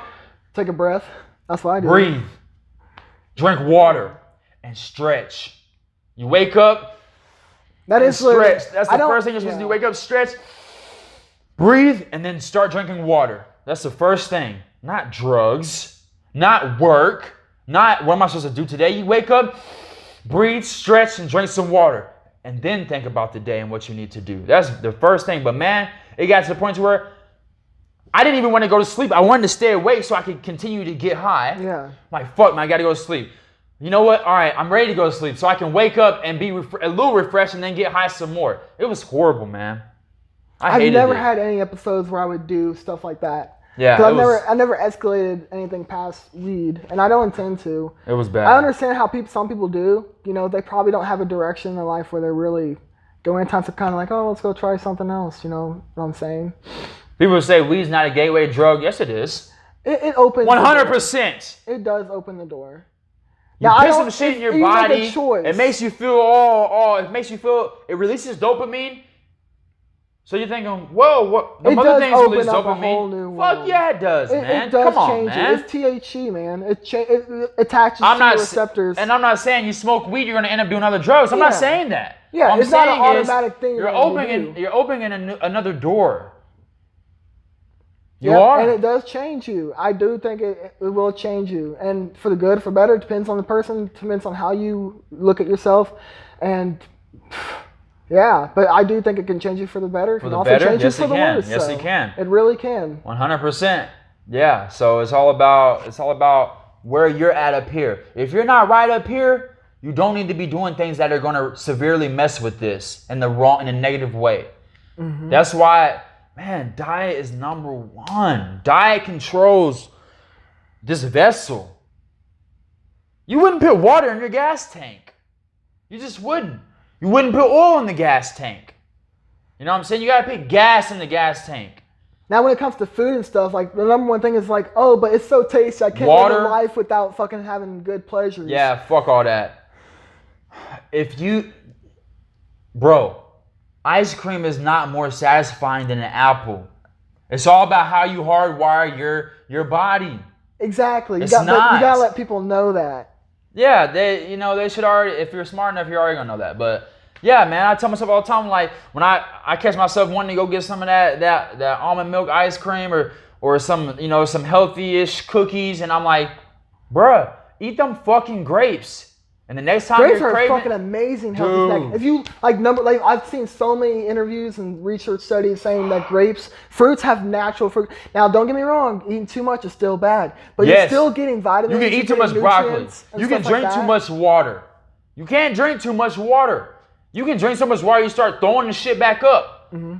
Moderation is key. I've had 5 gallons in a day before, I believe. You've had what? I've had 5 gallons before. That's either 4 or 5. Dude, I was working with Chad Morrison in his wood yard. It was like June or July, a hot as day. I had those, those office tubs of water. Dude, I carried that. I fucking bought one of those and just brought it with me to the work site. Right. And I wouldn't see how much I could drink in one day. Oh my God. Fuck, you needed it too. That and jiu-jitsu, yeah, man. Freaking labor by day and jiu-jitsu at night. It was fucking the life. Yeah, man. That's all I do is train, sleep, take care of my kids, eat, and repeat over and over and over.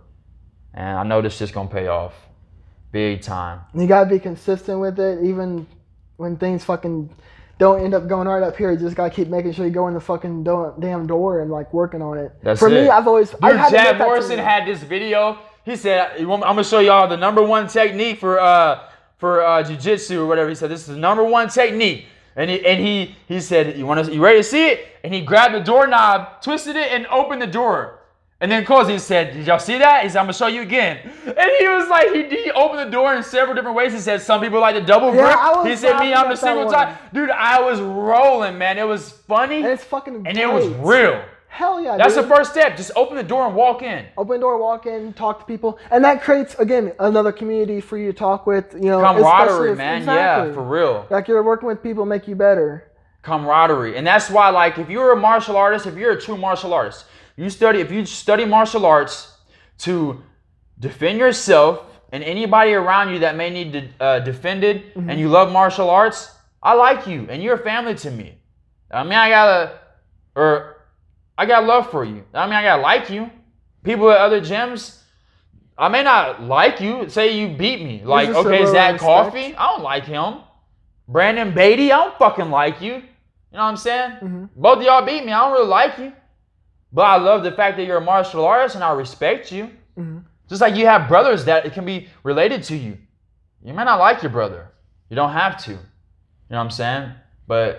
And you don't have to respect them either, but you should love them still. I love everybody, man. That don't mean I fucking like you or I want to be around you. And there's some that don't mean I want to slap you upside your motherfucking head. You know what I'm saying? But I love everybody, And there's some things that people that you love that piss you the fuck off, but you can't let that one trait say fuck this whole person. Right, and then exactly. There's so many people. Dude. With lack of communication, man. That's what it comes down to. Yeah. I had a friend who would talk about this. That's why I'm doing this. I've done that before. I've had a lot of communication with some of my coaches and shit. I would think it up here, but I probably wouldn't say it the right way I should, like we were talking about before. Yeah. And then it just blows up from there. Things get lost in translation. Yes. So I'm glad I could be thinking one thing up here and it come out so much differently. So when people say things, I try to really, like, if it don't sound right, I'll be like, I'll reword that shit. I'll ask them again, like, what do you mean by that? A motherfucker be like, I don't like you. I'll be like, what do you mean you don't like me? Why don't you? And they'll think it's so cut and dry. No, explain to me why. Yeah, explain to me how you feel. Let me know. But we lose that because of social media. Whether people want to admit or not, I think that's no, it's not. You can't. No, you don't blame the tool. You don't blame the tool. You blame guns. Don't kill people. That's true. People kill people. Look, people used to say all the time, how long have people been saying you don't throw the baby out with the bathwater? It literally took me years to understand what that meant. I felt so fucking stupid. But I'm like, oh, I get it. Just because you wash the baby with the bathwater, the water is dirty now, the baby, you don't throw the baby away, you just throw out the water. So say Nathan Stearns, say you trying to think of something that's not gonna. I was gonna say you're gay, and I'm not gay. I'm not gonna not like you because you're gay. But I don't want to say that. I'm thinking, but it's already said now. Anyway, that's what I was thinking. I understand. Anyway, and I feel the same way. Just because you don't like one thing about someone, like you said, doesn't mean that you gotta shouldn't stay away from them or stuff like that. Right. Okay. Well, it depends on just because say I'm a Christian, you're a Muslim, that don't mean we have to stay away from each other and we shouldn't like each other. Yeah. Just because we believe and do different things, we have different life experiences and stuff like that. Right. We all should be connected. We are all fucking human race, man. We're all fucking human. Oh. Yeah, I think my laptop died. Yeah. Oh. Good. I wonder if it uploaded. Well, they got to see most of this. But yeah, man, just because you fucking don't like something about someone doesn't mean that you should write them off and say they're your enemy. Right. People again throwing away the baby with the bathwater. Mm-hmm. Yeah. And see, I've done it before. Like I'm not gonna stand here and say I'm perfect, everybody. I never do anything. I probably still will. Yeah, I'm working on realizing what I'm doing though. It's like I'm trying to take a step back on occasions, analyze some behaviors I do, see what it's causing, and then see what I can do to fix it. Right. Same thing with martial arts. If I'm doing a technique wrong, I'm going to look away and not say that I'm fucking amazing at this shit, and then I'm gonna say, look, let's find the twerks that we need to work on to get better at this.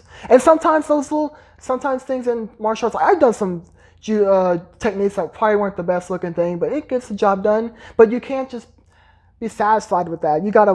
Nothing's perfect. Yeah, you gotta keep critiquing. Like I've never had a loss or a win that I will say, oh, I did really, really good in that fight. I don't think there's anything else I can do. You're gonna point out what you did look wrong at that shit. And what you did right. Especially since I have my level of. Dude, I used to think David Johnson was fucking UFC level. No. I bet. No, say that. I said that wrong. I always envisioned my fighting needs to be at that level. So when I fought other people, I would think they're really better than me. Because I was shit. I knew nothing. When he said he was a black belt in Taekwondo, I was like, fuck. Yes. But as I learned more, I'm like, yeah. It took a while, but now I understand, bruh, I'm a fucking beast. I'm a beast. I could go pro right the fuck now and murk shit. I know I'm good. I know I can knock motherfuckers out. I know that I'm big for my weight class. I know I got better techniques than them. I know I'm the shit. I fucking know it now. I'm humble. I understand. I know that. But you're just being real with yourself as a fighter. And that's what I try to do on social media sometimes, and it gets bad shit because people don't like to fucking see. People don't. I know, and I'm learning not to. They're fucking jealous. They're jealous. They're jealous, and they're haters. They are. I like to see people shine. If I see you fucking posing in your fucking gi with the black belt on, or you know what I'm saying? I see that, I'm like, hell yeah. I don't think, look at this arrogant motherfucker. I'm like, hell yeah. Be proud of your accomplishments and who you are and what you do. And yeah, man, like when you go into this fight next week, bruh, you should go in that bitch like, I'm about to knock this motherfucker out. There should be no doubt in your mind. Anywhere. None. Like, I used to doubt myself so much. I used to think, that's why Zach Coffey beat me, bro. I thought his hands was better than mine. They're not. They're not. I could knock him clean the fuck out, but I didn't let it go. I didn't put my foot on the gas. I did a little piddly widdly shit, as I like to call it. And that was all in your mind, right? All in my mind. So that's why now, I'm so confident, bro. And you know what helped me with that too? It's good to be confident. You know that Conor McGregor documentary on Netflix? You got Netflix?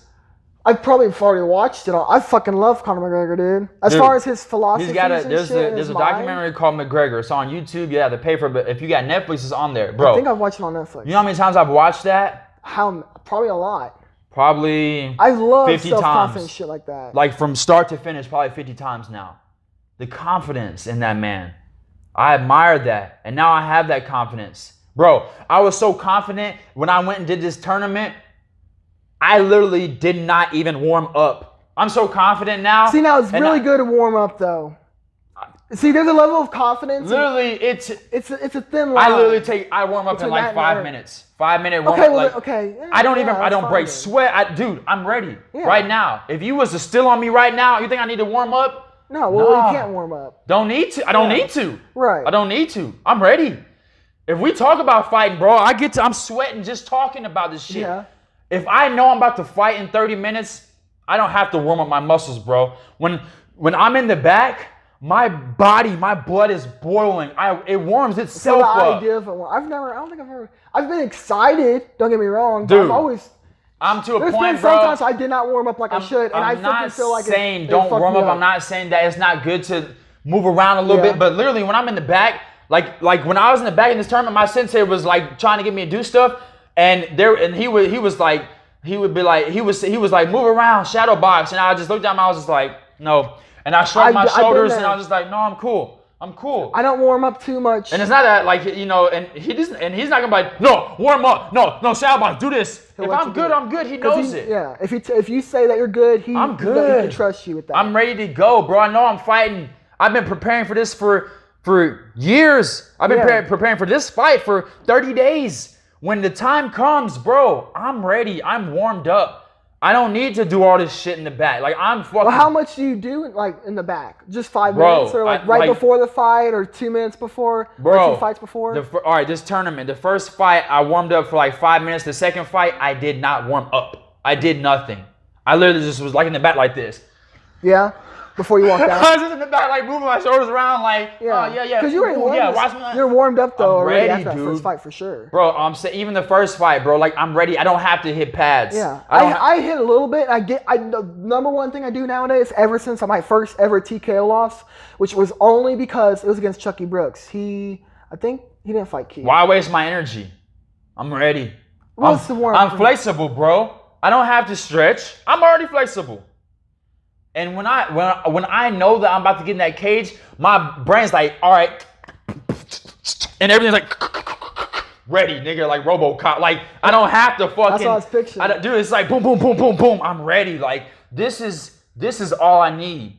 I don't have to do all this shit in the back. Like yeah, sure I will, but I don't have to. Like no. Because you're constantly thinking about it already. I'm not spending more than 5 minutes warming up.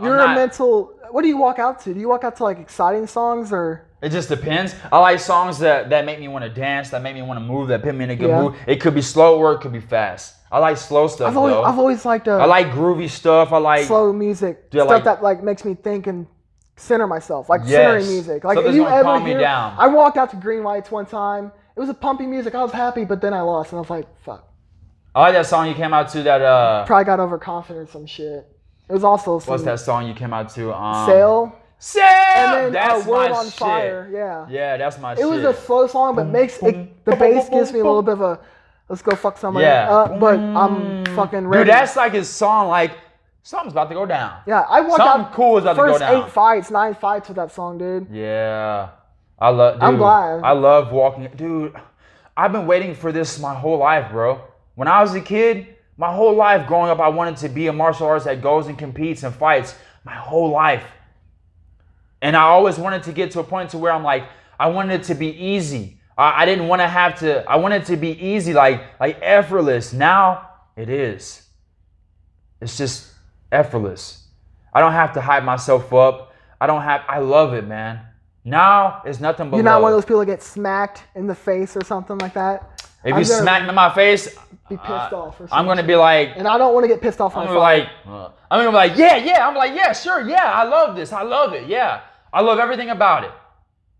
If I trip on the way to the cage, I'm gonna do a fucking ninja roll and pop up. Fuck yeah, and smile. Like, I love it, dude. I love it. Like, dude, when I got in that fucking boxing ring, I'm just like, dude, I'm in love with this. When you're in love with something, man.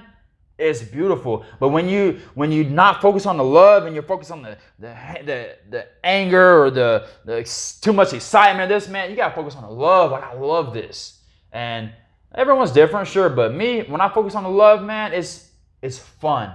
Mm-hmm. Like this is my last time competing. The day of the fight, I wake up, I ate. Went and weighed in, and then when I got back to the hotel, there was like a little wooded area. I just went and sat up in a tree. And just was chilling in the tree, just thinking about when I was a kid. I took some pictures and fuck yeah, dude. I was just like, man, I remember I used to be like all nervous, just like scared to like not knowing what I should do. Now I just have fun. It's so fun now. I don't have to be scared. I don't have to be nervous. I used to hate that feeling, the butterflies and shaky and stuff. Like you trying to shake it off. Like, oh no, I hate it. Now I don't have that. I feel good.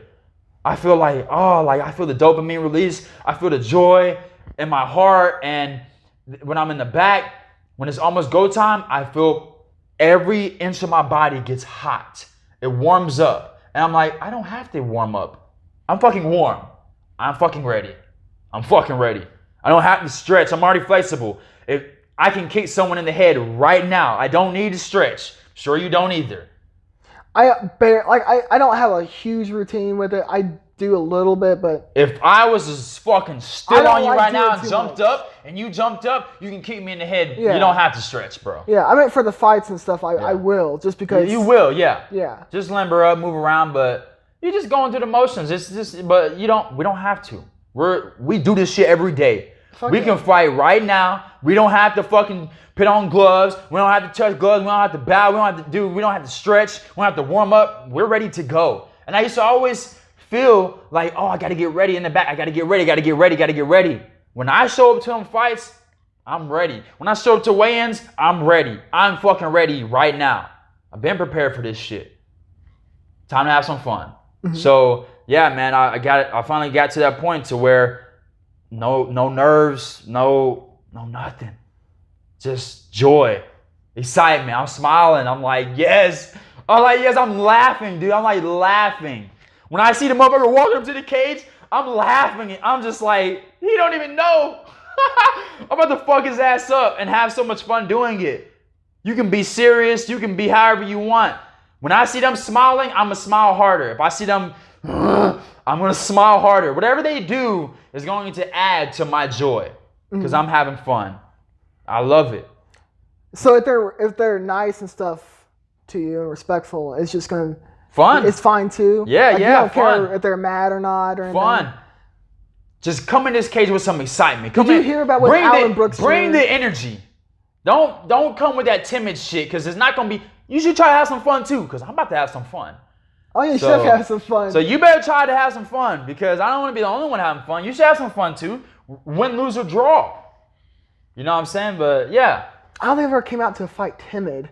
I know I've been like more of a... Dude, when I don't know if it was your last fight, but when you fought Dalton Knight, dude, you looked good.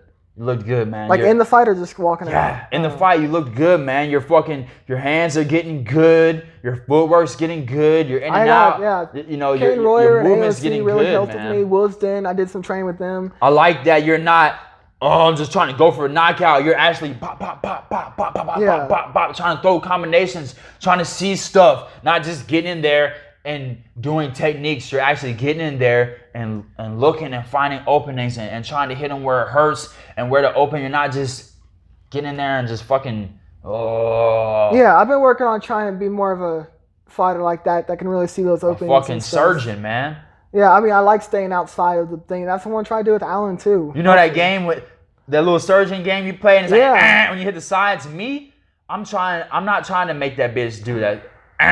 I'm trying to boop, boop, boop. That's how I'm doing my combinations, too. Yeah, man, that's where it's at, man. But yeah, I'm fucking excited to see your fight. I think your fight's probably going to be the best one. For real. I'm not just saying that because you're right here. I'm not just saying that because you're on my podcast. Dude, I'm really excited to see Dalton Knight versus Colin McGee. Just because the hype that they both put out towards each other. Yes, that's going to be a good fight, but... But as far as, I mean... Technique-wise, your fight's going to be much better. You have better technique than both of them. And I'll say that to them. I went fishing with Dalton Knight a few weeks ago. And I told him, I'm like, yeah, you know, his technique is better than yours. I told him, I think your technique was better than his, and that's why you won that fight. I mean, yeah, and I told him the same. Well, that and head movement, I feel like with him, like I was just moving my head and his was centered more. Yeah. And there's so many, like when I say something is not as good as it can be, I don't mean saying I'm just that much better than you. It's just that one trait that you have, you don't have when it comes to me. Right. And that's what Dalton didn't have. He didn't have, I mean, I could just put stuff in there and he wouldn't be able to get it. And this is another thing. In the video, and they people... still get mad at you for saying it. Oh, it's like, dude, I'm helping you out right now. And then they get mad, and, you know, I'm not still training with them. I love them, and I love everything about them. I think they admit it, and they see it, and there's no bad blood now. But I was scared to go back to Gladiator for the longest time, because I was like, how these people feel? Dude. How they all feel. The gladiators Same thing with Chad. All the gladiators are pissed off at me right now. Because of the Michael Terry thing? Yeah. I'm friends with Michael and Look. I'm friends with you, and honestly, bruh, he got I'm not mad. saying shit, man. Dude, he got mad and tried to fight me at the dojo. I just looked down. I looked down and laughed. I'm like, I was like, man, don't do that far, man. Don't I was like, kids I and looked shit, down. First of all, Look, when he tried to fight me, I looked down. He came outside the dojo as I'm getting in my car. And he took off his shirt and was like, I don't care about the kickbox stuff, this and that. And I'm like, I just slid off my sandals real quick. I'm like, is he gonna run up? I took off my sandals. I put my stuff in my car real slowly. And he's just standing there running his mouth. I'm like, okay, he's just mad. He's just mad. So I just got in my car and left. And then he wanted to say I ran. First of all, I didn't run. I drove off. I have a vehicle. And I don't want to fight you. Before I walked out of the dojo, I said, we can fight. I said, he told me his boxing was better than mine. I was like, well, set up the fight. We can fight in the cage. Right. Where it's legal to do. And then he's talking about wanting to fight in the street. Okay, and you know what? And oh man, I'm holding back. Look. I have to hold back. I got nothing against the guy, even though he called me a bitch. He said all this stuff. Look. I offended him. All right. Yes. I said in the dojo, I said, bro, why are you getting in your feelings? He said, I'm not getting in my feelings. Yes, you are. To fight some dude, you're good. I literally told him in the dojo, I said, you have so much potential. Several times. I still tell him to his face right now, you have a lot of potential. He's young, he's strong, he's athletic. He has good instinctual reflexes, dude. I spar with him. Fast. I watched him fight. But he told me, his boxing is better than mine. No, I don't believe so. I don't believe so, buddy. And you know how that goes? He's not used to people who know how to box. And you know what? That's because I used to think that shit too. Maybe I don't know if you ever thought that, or you probably knew back then. No, you did? No. I always fucking knew who was better than me, who had the better technique. Mm-hmm. I shouldn't say better than me. Who had the better technique and who didn't. And this is the thing.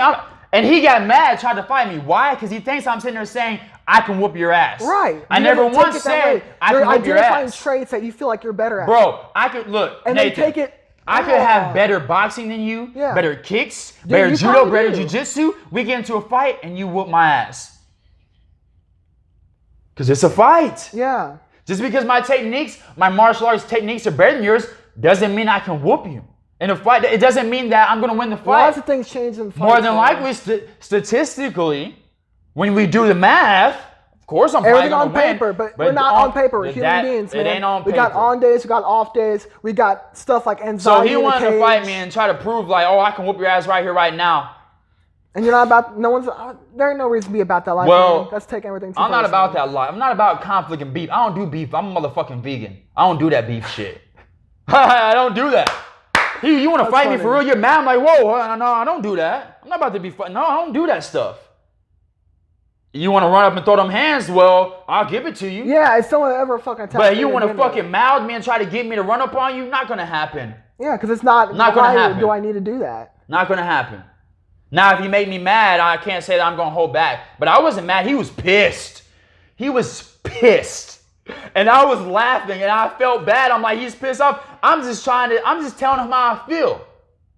I should have never even done that. And now I won't give him the time of day. Now, if he tries to speak to me, I won't say nothing to him unless he comes to me respectfully. If he came to me and was like, Willie, man, you know what? I shouldn't have got mad, or I know you was just trying to talk to me. I tried to shake his hand before I walked out of the dojo. He wouldn't even shake my hand. You call yourself a martial artist? I'm not no martial artist. It's the ego, man. Yeah. You trying to train? Well, you may be, but he let his ego get in the he let his ego get the best of him. And some people don't. I did separate it. When he said I'm a better boxer, when he said my boxing technique is better than you, I laughed and started walking out of the dojo. I laughed. I'm like, why? Because I don't believe that. Yeah. I believe my technique is better than yours. But that's what happened. Yeah. And then he went and told and he was saying in there, he's like, oh, fight Max, spar with Max. I said I've sparred with Max several times. First of all, Max is twice my size. And that reach. I would expect for him to whoop me no matter how good I am. Even though if we get into a fight, there ain't no telling who's gonna win.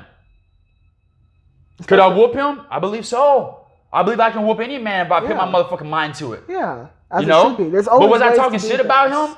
I don't need to talk shit. I'm not talking shit like trying to start something. I'm just We're just talking. Just like you and I are doing right now, we're just talking. I get it. If you wanted to get mad, if I told you, I think that, if I said, I think Alan Brooks' techniques are better than yours, and I think he's going to win, and you wanted to get mad and storm off, so be it. Man. That's so be it. Yeah. Sorry about it. If you want to hit me in my fucking head, well, we're going to be fighting. Yeah. But if you want to sit here and mouth me, I'm not going to steal off on you. We're going to be gone. It might get heated. We're going to just because we don't see things eye to eye. We see things differently. But again, he tried to fight me outside the dojo. Then you want to call me a bitch. I just laugh. You think I'm a bitch, bro? I willingly get into fights as much as I can. Right. Not no street fight. Because for one, on the street, ain't no rules. What's going to stop me from biting you in their motherfucking neck, bro? What's going to stop me? You think I won't bite? You think I won't kick someone in the dick and then try to rip their motherfucking face off, bro, in the streets? That's just dangerous. A street fight, no one's going to stop us. Mm-hmm. Why would I not try to kill you? Why would you not try to kill me? I don't know what you're going to try to do. Especially so in the streets, this ain't no kickboxing match. This ain't no MMA fight. This is a real fight. Now I gotta try to kill you. Like, for I've real. always been worried, like, if I've never been in a fight since I learned how to train, dude. I'm not gonna lie, I hit my sister before when I was like 17 or 18. She's like 200 pounds, and I jabbed her in the fucking lip. Why and like, she's like 250, because she at least it's not a fucking woman that's a 125, you know what I mean? And not like, and it's my sister, but still bad that I did that. Bad. But after I did a jab, I split her lip, and I was like, oh shit, fuck. Oh. I was like, well, what the fuck now if I go actually get in a real fight? Yeah, and you just lost control. I got the same attitude towards you. I was like, it's a fucking street fight. I can do whatever the fuck I want. And we're martial artists. We know more than jabs. We can do, dude, fucking take your eye out, man. Dude, I will elbow you and split your face open. I can fucking, kick you in the fucking knee. I can knee you in the head and fucking crack your skull. I can kill you. I can slam you if we're on concrete or on motherfucking gravel or on motherfucking even on the fuck in the grass. I can slam you on your head and break your fucking neck. You can do it to me. Exactly. And if I can let someone else, I have to have my control. And I don't get no credit for it. You think I'm worried about street cred? I'm a fucking cage fighter. Right. I want to whoop people in front of everybody. Streets are only shit if you live street. That's the lifestyle. I'm not no hood nigga. But yeah, there's people who are, and that's why they're so stuck in that area. And that's why they're stuck doing what they're doing, because That's why I control myself. I don't allow myself to get mad. Because if I get mad, it's like when you get on drugs. You might think, oh, I can handle my shit. Smoke a little crack. I can handle this. I'm sure a lot and then what happens what happens a year down the line? You lost everything. Smoking on the side. You lost everything. So if I allow myself to get angry and go to that place, I'm liable to lose everything. And how do you think martial arts helped you keep? I got into a fight just the other day. One of my friends came over and he brought his roommate, and we were just chilling right here. Mm-hmm. I was sitting right over there. He was standing, and we were talking about how a chiropractor really helps you with all these different things. And he was saying, yeah, chiropractor, we were talking about the benefits of a chiropractor, and he was talking about how it helped him with his ADHD. And I was like, ADHD, I believe him, 100%. I believe, yeah, I'm sure it can help you with things that's going on with your body, mind, body, and soul, okay? And I wasn't down him, but what I said, oh, ADHD is fucking made up. It's what I was saying to him is ADHD is just something that people I hate when people say that word just because I had a talk with actually Brent and another friend last night about the whole mental diseases and stuff, man. There's people that claim it and there's people that actually have. Well, sure, I got ADHD. I can't focus on one thing. Why? Because my brain wants to do 100 things at once, okay? I'm very hyper. So sure, but am I going to let someone drug my fucking mind and turn me into a zombie? Well, that makes no sense. Your kids are hyper. They're having a hard time sitting in one spot. They're supposed to be that way. They're supposed to have energy. They're supposed to want to do a lot. It's not a fucking disorder. Are you kidding me? Because your kid can't sit in one spot in a desk for 8 hours. They got ADHD. No, motherfucker. They're supposed to be that way. Anyway, so I was just saying, I'm like, ADHD is I got it too. Sure, we're supposed to be that way. I was like, but what is ADHD to you? He's like, oh, basically I have a hard time focusing on one thing and this and that. And I was like, oh, so basically mild retardation. And I started dying And laughing. You said that? I said or that. He said that. I said that. I said, so Oh. basically mild retardation. And I'm joking, right? I know. We're in my living room. I was calling him retard, basically. Yeah. But it's a joke. Ha ha. You know what I'm saying? If I said to you, I would be like, oh yeah, pretty much. I was joking I know with you're him. having fun with it. He gets pissed. Pissed. And he's like, I'm going to leave before I say something I shouldn't say. And he walks out. Everything's cool. I'm still just laughing. Really His friends are laughing too. Yeah. I'm just joking with him. I probably would have apologized to him knowing he was mad, but he stormed out and he slammed my front door so fucking hard, bro. Did anything like fall off or anything? As a matter of fact, it did. I mean, I'm looking at the fucking pictures. So right now, look, like, you got the doorknobs. Yeah. And on the inside, you got the little plate with the 2 screws. Uh-huh. It fell out, bro. He slammed my door so hard. And when he slammed it, not only did he disrespect me, it made me mad. I got mad. I should have controlled myself. I shouldn't have got mad, but I got mad. You know, if you ever had someone slam a door on you. We're not perfect. Yeah, we can't. I got mad. I said, oh, fuck no. He disrespected my home. I got my woman in the other room. Wondering what's going on. You know what I'm saying? Like, what if my kids was here? Anyway, but it pissed me off. I'm in my boxers, bro. Just chilling in my boxers in my living room. You come to my home. I'm joking with you. You get pissed off and slam my door. I said, oh, fuck no. I looked at my friend. I said, your friend's about to get his ass whooped. I throw my shoes on. I throw on my shorts. I run outside. I'm looking for him. He's half a block away. I run up to him. I'm like, hey, what's up, man? I'm like, oh, you want to slam my doors? Kicked him right in his fucking head, bro. His glasses went flying. Kicked him right in his head. Gave him probably like 30%. Well, not even super hard. Your head, man. Yeah. I kicked him, my foot hurt for 2 days afterwards. Yeah, luckily it wasn't shin. Luckily I didn't give him everything because I would have knocked him the fuck out. Maybe cracked his skull. And then if I didn't crack his skull with the kick, what about when his head hit the concrete? So anyways, I kick him in the head. His glasses go flying. And I said, apologize before I fuck you up. I'm sorry, man. I'm sorry. I'm like, yeah, that's what the fuck I thought. You don't just do that shit, man. I was just fucking joking with you. And this is what it looks like when people don't fucking control their emotions. I was showing them, you want to fucking not control your emotions in my house? You know what I'm saying? Disrespect me like that? No, I was mad, dude. Yeah, he's like, I'll show you but how. I stopped, and then he started to walk off. I wasn't done talking. I grabbed him by the throat. And I was just, dude, you know on Sherlock Holmes, when he goes through like what he's going to do to someone before it happens, and he's like, move your right foot 3 inches to the left. Oh, Sweep the left foot. Strike the jugular with the knife. That what you were thinking? So much shit's going through my brain. I'm squeezing his throat, and I'm thinking sweep. I'm thinking grab him. Fireman. I'm thinking all these different throws, bro. I'm thinking Uchimata his ass. Like, I'm thinking all this shit, and I'm just like, and then I let go, and I was like, you're so lucky right now. That's a good thing you did, yeah. And then as I let go, he started walking off. His friend pulled up, and he's like, really, dude, just calm down. He's like, dude, just do your thing. Just calm down. I was like, your friend is so fucking lucky right now, because I could fucking kill him. I turned around, picked up his glasses off the ground, handed him, I said, here's his glasses, and I walked off. I didn't have to do that, though. If I didn't get mad, I could just let it go. It's not even getting mad. It's just letting it escalate to that, letting yourself get mad over that for that degree. But nah, bro, he's in my home. It's one thing it happens. I understand getting mad. It's one thing we out in public, we out at Walmart, a motherfucker want to say some shit, disrespect me. That's one thing. We in public. You know what I'm saying? It could be, imagine we're in public, I knock this motherfucker out, and everyone sees me knock him out. What happens when the cops show up? What happened? Who's going to jail? Okay. But this motherfucker disrespected me in my house? Like, no. Like, if me and you are at Walmart and you're like, Willie, I'll fuck you up, and you're serious, and you try to run up on me, I'll probably just move away, but... It's me, but if you tried to fight me right now, if you got butthurt and tried to fight me in my house, bro, I'm gonna gladly try to destroy you.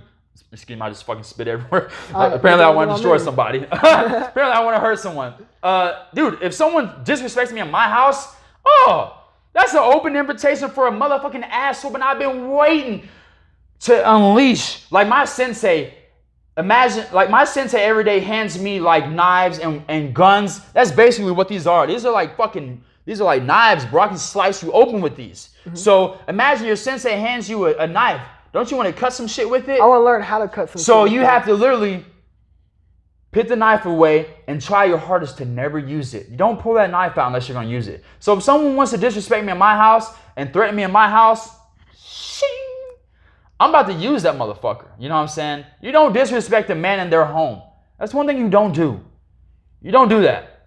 You know what I'm saying? Now I understand it, but I do like. And then what would happen? Like if he told the cops, would you catch an assault charge for that? Yes. Unfortunately, that's how. Oh shit! I just incriminated myself.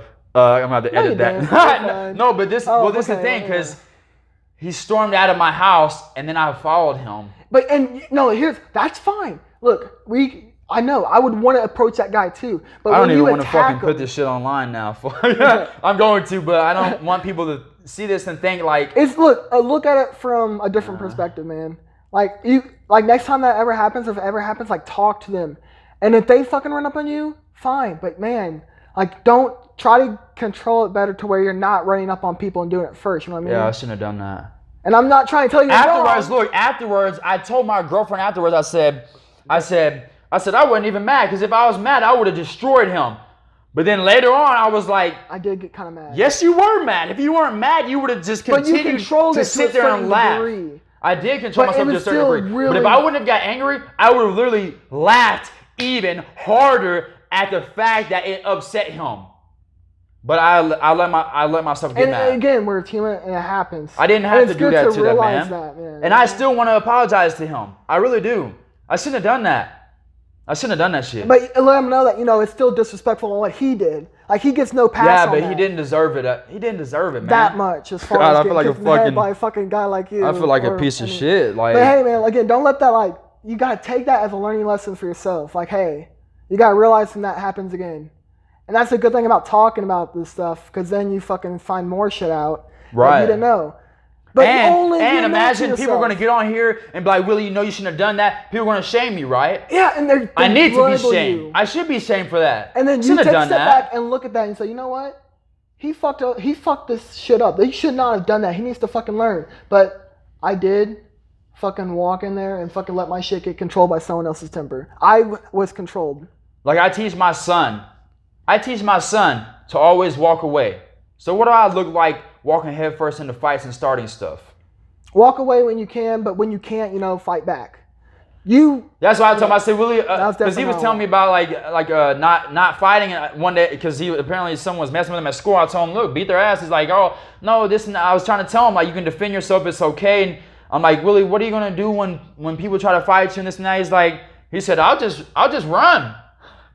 I said, son, don't ever run from anybody. I said, it's okay to walk away, but don't ever run from anybody, And this is with a knife?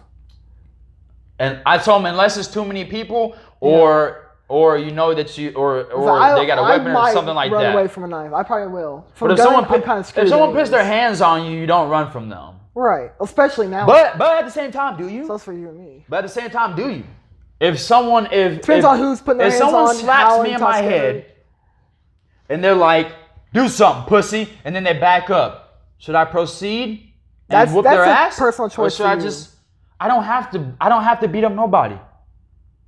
And I feel better. That's true, because if they back up, it's them basically feeling a certain way, and they're showing it out to the world. I used to be. But then again, but it comes a point when they're attacking you and they constantly keep attacking you. Yeah, you're gonna fuck them up, or at least subdue them. I used to feel like a coward, man. But I literally used to be a coward. I have too, and I'll admit it. I probably still am.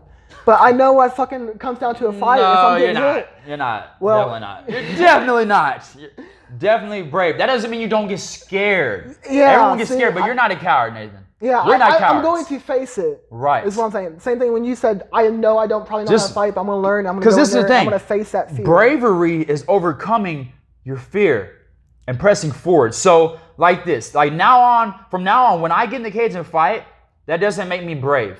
I was brave when I used to, because I was scared. I'm not scared anymore. So when I get in the cage and fight, that's not really bravery, because I'm not scared. But when you're scared and you do something anyways, that is bravery. That's courage.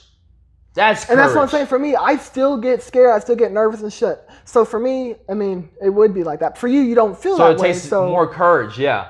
Yeah, and I've been like you see on my social media, like I've been doing a lot of shit that I'm scared of. I'm trying to promote.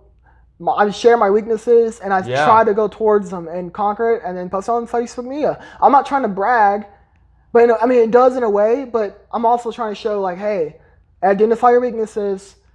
Fucking go towards that stuff. Stop hiding from it. Admit it, dude. And if you want to fucking change it, who cares what the haters say? Who cares what? I don't. The negative comments, I just laugh at. You know how many people are actually watching you and getting motivated by you? You think that when I see you on Facebook, I'm thinking, oh, look at Nathan, dude. When I see your show on Facebook, I'm like, he just ran. How long? He just did what? Oh, grind time, motivation, man. We all motivate each other. And anybody can do it. Just because I'm an MMA fighter and you're an MMA fighter and we're in the fucking spotlight a lot of times. We started somewhere too. Yeah, we're all. We started off getting tired after 3 jabs. Now we can throw God knows how many. You know, there's levels, and if you want to get to a certain level, well, you got to start at the very fucking bottom. Yeah, and I get a lot of positive feedback from people I don't even know sometimes. Yeah, it feels awesome too. And I'm like, dude, I like it comes to make me. I really try to look more into what I'm doing, but at the same time, I try to still be myself because that's what people love you for. Is they like real. People like real. Yeah. People don't like that fake shit. Exactly. At all. I don't. That's why I try not to fake stuff. I don't. I will play around and like if you see me like playing around and like doing something that's like scripted or something, just know even though it may be like I may be acting. That's still me. I'm a fucking actor. I like to look. You're doing something that you love to do. When I was a little boy, me and my cousin, we would make up like little 1 minute to 3 minute skits and plays and in like a matter of 5 minutes, and then do it, and then we go to the living room and do it in front of our moms, and then we go back to the room and do another little dance, and then we come back and do it. We did that all the time, bro. Steven Adams, my cousin, we did that shit all the time, and I love performing in front of people. I love it. Oh, I fucking love it, dude. And then that's another benefit to loving martial arts and being a fucking fighter, all right? Like you got your martial arts, like, no, we stay true to blah, blah, blah. And then you got your retainers. This is not a spectator sport. This is only for the dojo. Cage fighting and martial arts, 2 separate things. They're 2 separate things. I love training martial arts, and I also love being a cage fighter. Right. I love it. It's fucking awesome, man. I don't like getting hit though. That's why I make sure I'm very, very good. I always like to say, people say, "Oh, you're a mixed martial artist." It's like say I'm more of a martial artist. I don't like to say cage fighter too much, because I like to. You fight in cages, my friend. I like to add the martial artist aspect before mixed. I am a martial artist before I'm a cage fighter. Because I will always try to be a martial artist. Just think about it like this: how often do we fight in the cage? You know, maybe It depends. Yeah, last time I had 6 or 7 fights last year. Right. And I fought 12. I fought 11 times in like the last 2 years. But how many times have we went to the dojo? How many times have we done martial arts? So we are martial artists before cage fighters. Mm-hmm. Cage fighting is just something we do because we're martial artists. I didn't start doing martial arts to fight in the cage. I started to be able to defend myself. But what was I saying earlier? Yeah, man, I used to be like a coward, man. I used to be scared and like. It used to get to me when people would like say someone would try to fight me and I would back out. It used to get to me, dude. It made me feel like shit. I feel like a fucking pussy, dude, like a bitch. Like you would back out or they would back out? I would back out. Like, I would be like, no, I don't want to. Man. I will not even lie. I've had a fight where I was like, dude, this guy's on a whole fucking nother level to me. Because I used to make horrible leg kicks. Dude. And then Kobe Morrison kicked me in the leg one time. Kobe Morrison. And then I was like, fuck, this hurts. Who's I was Kobe like, Morrison? Yeah, because I'm not a Muay Thai expert. Exactly. Right. And it hurt. And I was like, oh shit. I fucking let that run in my mind. Yeah. And I fucking should have said, look, I have to drop 15 pounds. I don't want to fucking lose weight. I just got kicked in my leg and it fucking hurt by Kobe Morrison. And I got to fight a dude that fucking knows how to fucking leg kick. I dropped out. I'll admit it. I'll fucking drop the fuck out. See, I never dropped out of an actual fight, like a cage fight. Except one I did because I took a fight at 140 and I was like, Willie, you can't make that weight. I just wanted to fight that bad. But you really just want to fucking fight. I was like, you can't make that That's the problem. Weight. You're retarded. So I had to drop out of that one fight.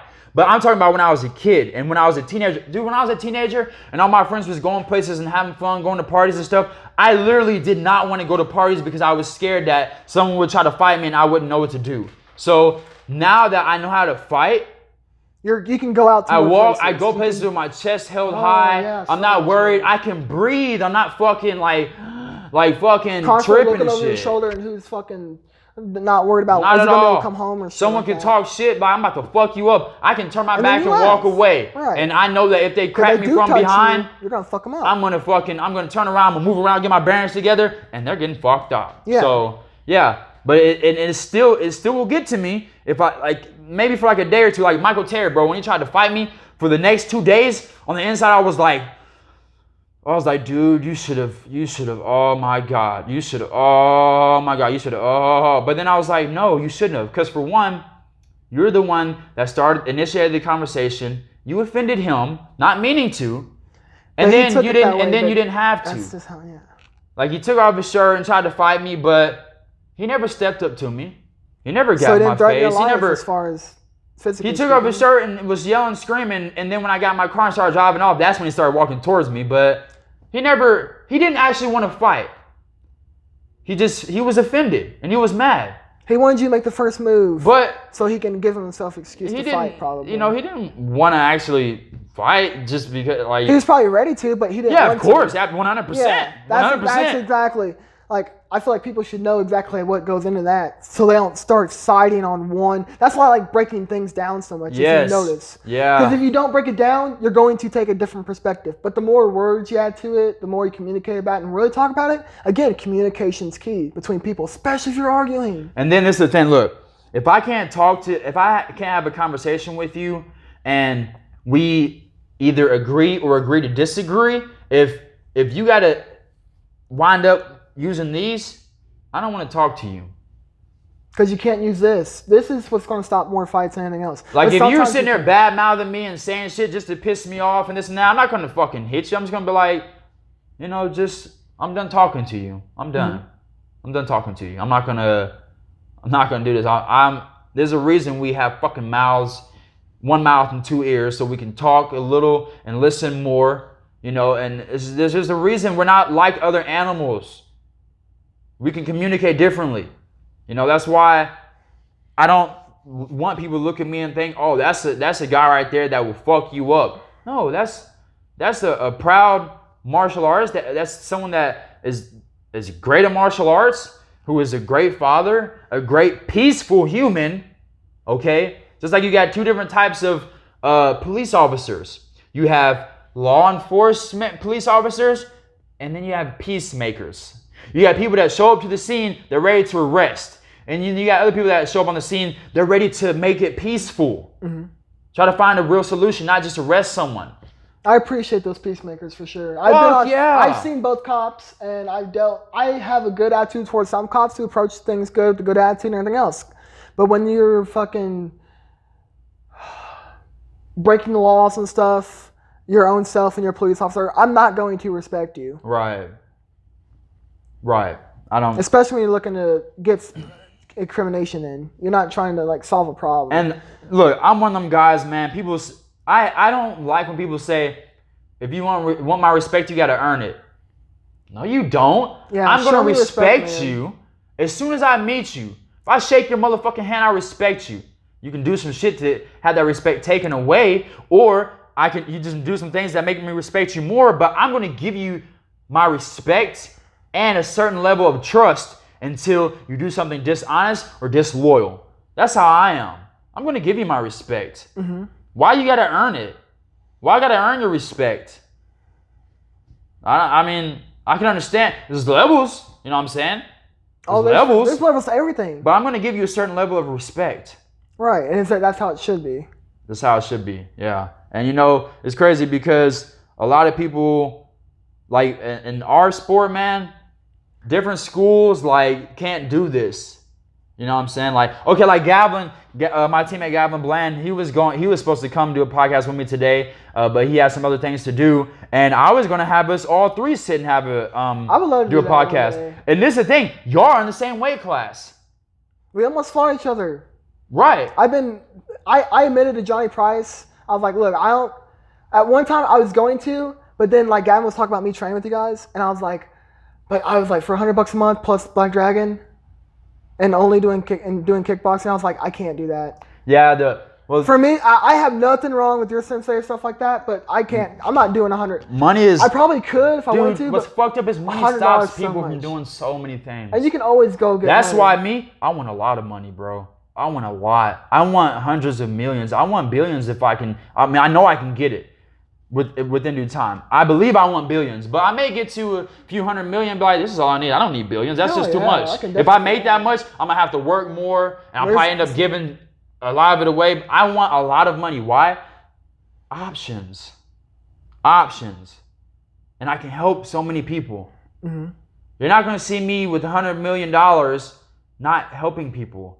Dude, I want to create organizations. That's their job, just to help people. You know what I'm saying? Build homeless shelters. Fucking help fucking kids that don't have parents. Like, I want to do a lot of good shit for this earth, man. I want to make restaurants where, I want to fucking make my own food banks that only give out fruits and vegetables. I want to build fucking fine dining restaurants that only serve high quality fruits and vegetables. You know what I'm saying? Like, not this bullshit ass shit you see out here, man. Like, I won't even eat out. I won't do that shit.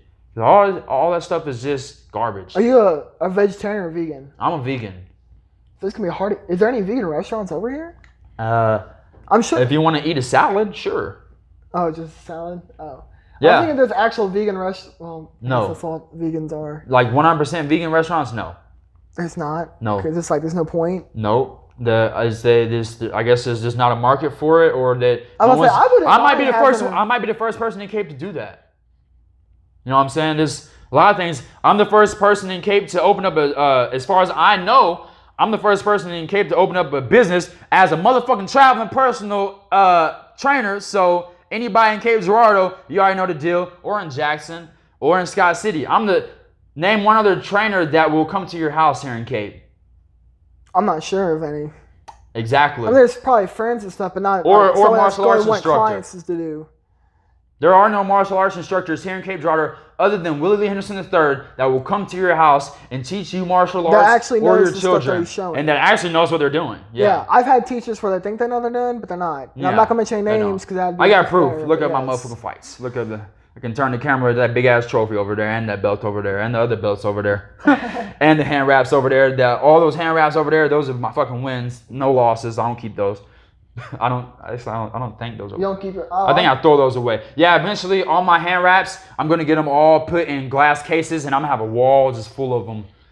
They all got my dates and how I won and the signatures on them. Are you gonna get like your Taekwondo thing over there, your black stripe green belt? Are you? I would like to get my black belt in Taekwondo. I made it to blue belt and I stopped, but with the techniques that I want, what I'm doing right now, it'll take too much time away from the classes I'm in right now. So you're just prioritizing basically your success of that towards there. Is there a time? Because look, I did Taekwondo for 2 years. I got to my blue belt and I was like, my striking is nothing compared to what I want it to be. I didn't even have a good understanding of my senseis. They were great senseis, but the sensei I have now, dude, Jen. He got a deeper understanding. Dude, I'm telling you, man, Jen, dude, he's a fucking beast, bro. I'm telling you, he knows so much. It's ridiculous. I'm like, how did I get so blessed with this guy? He knows just as much as your world-class instructors. I'm talking jiu-jitsu, judo, but for kickboxing, karate. What do you mean for kickboxing? Does he specialize in like a certain area of fighting? Or he specializes in Muay Thai, judo, jiu-jitsu. Now his real specialty is really his best art. If you ask him, which I ask him, like, what would you say you're best at? Is judo. Not striking. Most people think it's striking, but it's judo. He's a beast, bro. I love judo. I love. Bro, he's a beast. Man. Not only does he teach us Muay Thai, karate, judo, and jiu-jitsu, but he also teaches us Tai Chi movement and Kung Fu and self-defense. Bro, he's so cold. He's deadly as fuck, dude. He's deadly, I'm telling you. Like, y'all will see. I had some training sessions before with jiu-jitsu, and honestly, I'm not even gonna lie, well, I can't remember too much right now, but like, me and another teammate I can't name, but I would say has a pretty good understanding of some stuff. We did not see exactly how that was But then again, that was back then. I don't know if it's now different or not. And you also got to think, look, he's been studying these arts for over a decade, right? That could just be stuff. But he's only been molding students for 3 years now. Exactly, and now that I understand as and a teacher, also you have to take into consideration, different things. You know, a lot of things he's not going to explain to you. He's going to show you, and you better be able to look, see, do. You know what I'm saying? He's not going to sit there and explain everything in fucking full detail and da. Why? Because a lot of things I can tell you what to do. I can tell you exactly what to do, but I have to show you and get you to do it and to feel it. It's all about feeling it. Yeah, if you don't feel it, you can jab all day long. But remember when you were starting off with the techniques and you were doing them, but it didn't feel right? But now when you do it, it actually feels right. I feel like there's a lot more meaning behind oh my God, you're like, oh my God, you're like, oh, I can play around with this. Oh shit, I can do it. I can do it from this angle. I can do it a way that I don't have to be here either. I don't have to be here. First you learn it here, and now I can come here. Oh, now I can come here. It's thinking outside the box. You know what I'm saying? Like that. Yeah, you just feel and flow. Feeling it is I kind of like the most state important. of Mushin. Have you ever heard of Mushin? Mushin. It's It's a martial art mindset. There's like 4 martial art mindsets. It's with Chinese, I believe. It might be Japanese, but it's Mushin, Fudushin, Soshin, and Fanshin. Actually, I got it. Dude, I be trying to memorize like. It's hard, man. It's a different language. But guess what? Jin, he speaks Chinese. You know, Jin is from China. He was learning kung fu in China when he was fucking 10 years old, bro. Like. I'm talking, we're getting fucking some deep roots. For real. Deep roots. Yeah, Mushin's about the no mind, the whole emptiness. Basically being in the zone, as athletes would call it. Dude. Like that state of being. That's a if you're as an athlete. That's called everybody Mushin. knows it. Mushin, yes. Some Americans are calling it now flow state. Basically, yeah. That's the equivalent. That's what that word is. That's labeling that pattern of behavior. Mushin. That's the mindset. You might experience when you're fully focused on an activity. In essence, you enter a zone full of presence where your brain is not occupied with anything else but the task at hand. So you're not really thinking too much. You're just kind of reacting. You're flowing. Yes, that's how it's supposed to be, man. And that's why I listen. When I get in that state, dude, I be fucking. Everything flows. Axe kick, bow, hook kick, bow, like. And you can only develop really good things like that when you practice, and it comes in muscle memory. And there's a lot of people like, we don't want to practice, we don't want to drill, we want to spar. I want to spar. Yeah. Guess how often we spar? Hopefully, like what, twice a week, maybe. Once a week? We'll be lucky if we spar once a month. Oh, shit. We're fucking drilling. And then when we do spar, it's like, holy shit. I've gotten so much better in the last 3 fucking months, dude. It's like night and day, bro. 6 months ago, dude, it's weird climbing levels like nonstop, dude. I level up, dude, because all we do is drill this shit, bro. Like sparring, you don't get better. That's just practicing. You do develop some things, but you are not getting technically better. No, you don't. What do you develop? I'll tell you what you develop. In sparring, you're doing real life movement, so you are getting used to. This is where you develop comfortability, experience. Yeah, you don't develop technique. If you work on technique. You still are practiced. You still are doing the technique. So there's no problem with doing sparring, but don't do it all the fucking. Now you're hitting your body every single day in the fucking head. People who do that, like I wear headgear nowadays, so I don't fuck. We don't wear headgear. Why? Because when we hit each other, we touch and pull back immediately. Mm-hmm. You wouldn't even feel it, bro. Look, when I first started sparring with Jen, and even now, but when in the beginning, when I started sparring with my sensei, bro, he would hit me 5 times. I wouldn't even fucking know it. I swear to God, he would hit me 5 times, and I'd swing back, and he'd be like. Probably fast I'd be like, did you just hit me? Dude, he'll be like, bop, bop, bop, bop, bop. And I would be like, what the fuck just happened? That's something fucking control. Dude, so much control. I'm talking, he'll be coming at you with a straight, and you can lean into it as hard as you can, and he'll pull it right back. He can throw an elbow and bring it back. Like That's fucking great, it's man. sensitivity, bro. Like we don't crack each other, man. Yeah, I don't. never try to crack people. I can't say I pull that much though. That's a shit ton. You have to, man. You gotta train that way. Otherwise, you're not gonna have a long career. I'm a fighter who does love technique, and we don't do. There's places that don't do enough technique. Yeah. And you know, but a lot of that's dying off. People now, I don't care what dojo it is. People are getting smart enough to know we gotta fucking. We gotta learn some shit instead of just sparring. Yes. Yeah. Which sparring is so fun though. It is fun. But I would do it at least once a week. But I've had fights where I've only sparred twice and then fought. Yeah. And that's been in Cape too for reasons of you look good your last fight. I can't wait to see your hands. Same thing with Dalton. Like Dalton, I think you're gonna knock this motherfucker out, bro. I watched his fight. I don't know a lot about him, like I said, but I watched one of his fights, his last fight, and it was only like a few months ago. It was sometime last year, but compared to you, man, no technique. Yeah, I'm gonna walk in there with confidence in my technique because I know I fucking live this shit. I'm not going on Facebook or social media and saying I'm doing shit and not doing it. You know what I mean? I'm not where I want to be yet, but I'm still making those. You never fucking will be. Because every time you reach a new level, you set your bar higher to another level. Especially if you want to progress. Can you do splits? Not yet. Fuck me either. You're close though. You'll see me in that cage. Very, very close. I'll do it. I'll always do it in the cage for the ladies. Can you do it this way?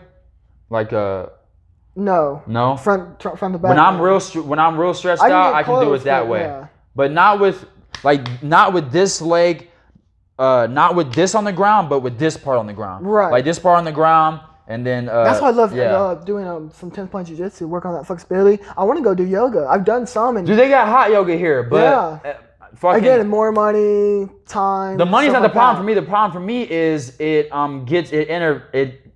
contradicts one of my fucking classes, my cardio class. But I was thinking about just making the sacrifice because that hot yoga, bro. I did one class. I'm like, dude, if I come here once a week, bro, she's gonna have me fucking licking my balls. I'm like, dude, like these 40-year-old women are in there fucking looking phenomenal. I'm like, wow, dude, they're so flexible. And like just that one day, I was like, dude, if I come here once a week, she's gonna have me doing the splits in no time. Plus, it's a good social outlet, and there's more people that might want some kickboxing. It's hot yoga, dude. It's awesome, man. I need to get, and it helps you with those stabilizing muscles to where you could throw that kick in the air and hold it there. When you see someone do that, them stabilizing muscles. I love the beauty of that, man. I really do. Yes. I'm not anywhere close to that level, but I'm definitely further than when I first started. It takes time, man. It takes a lot of time. It takes time and prioritize, and that's what you want to do. What time is it? Gotta make sure I'm not late to class. Dude, it's 5:20. It's 5:26, man. What fucking class did you have? Oh, it's not till 6, so I got time. But fuck. Sweet. Just enough time to wrap this bitch up. My bad, dude. Nice.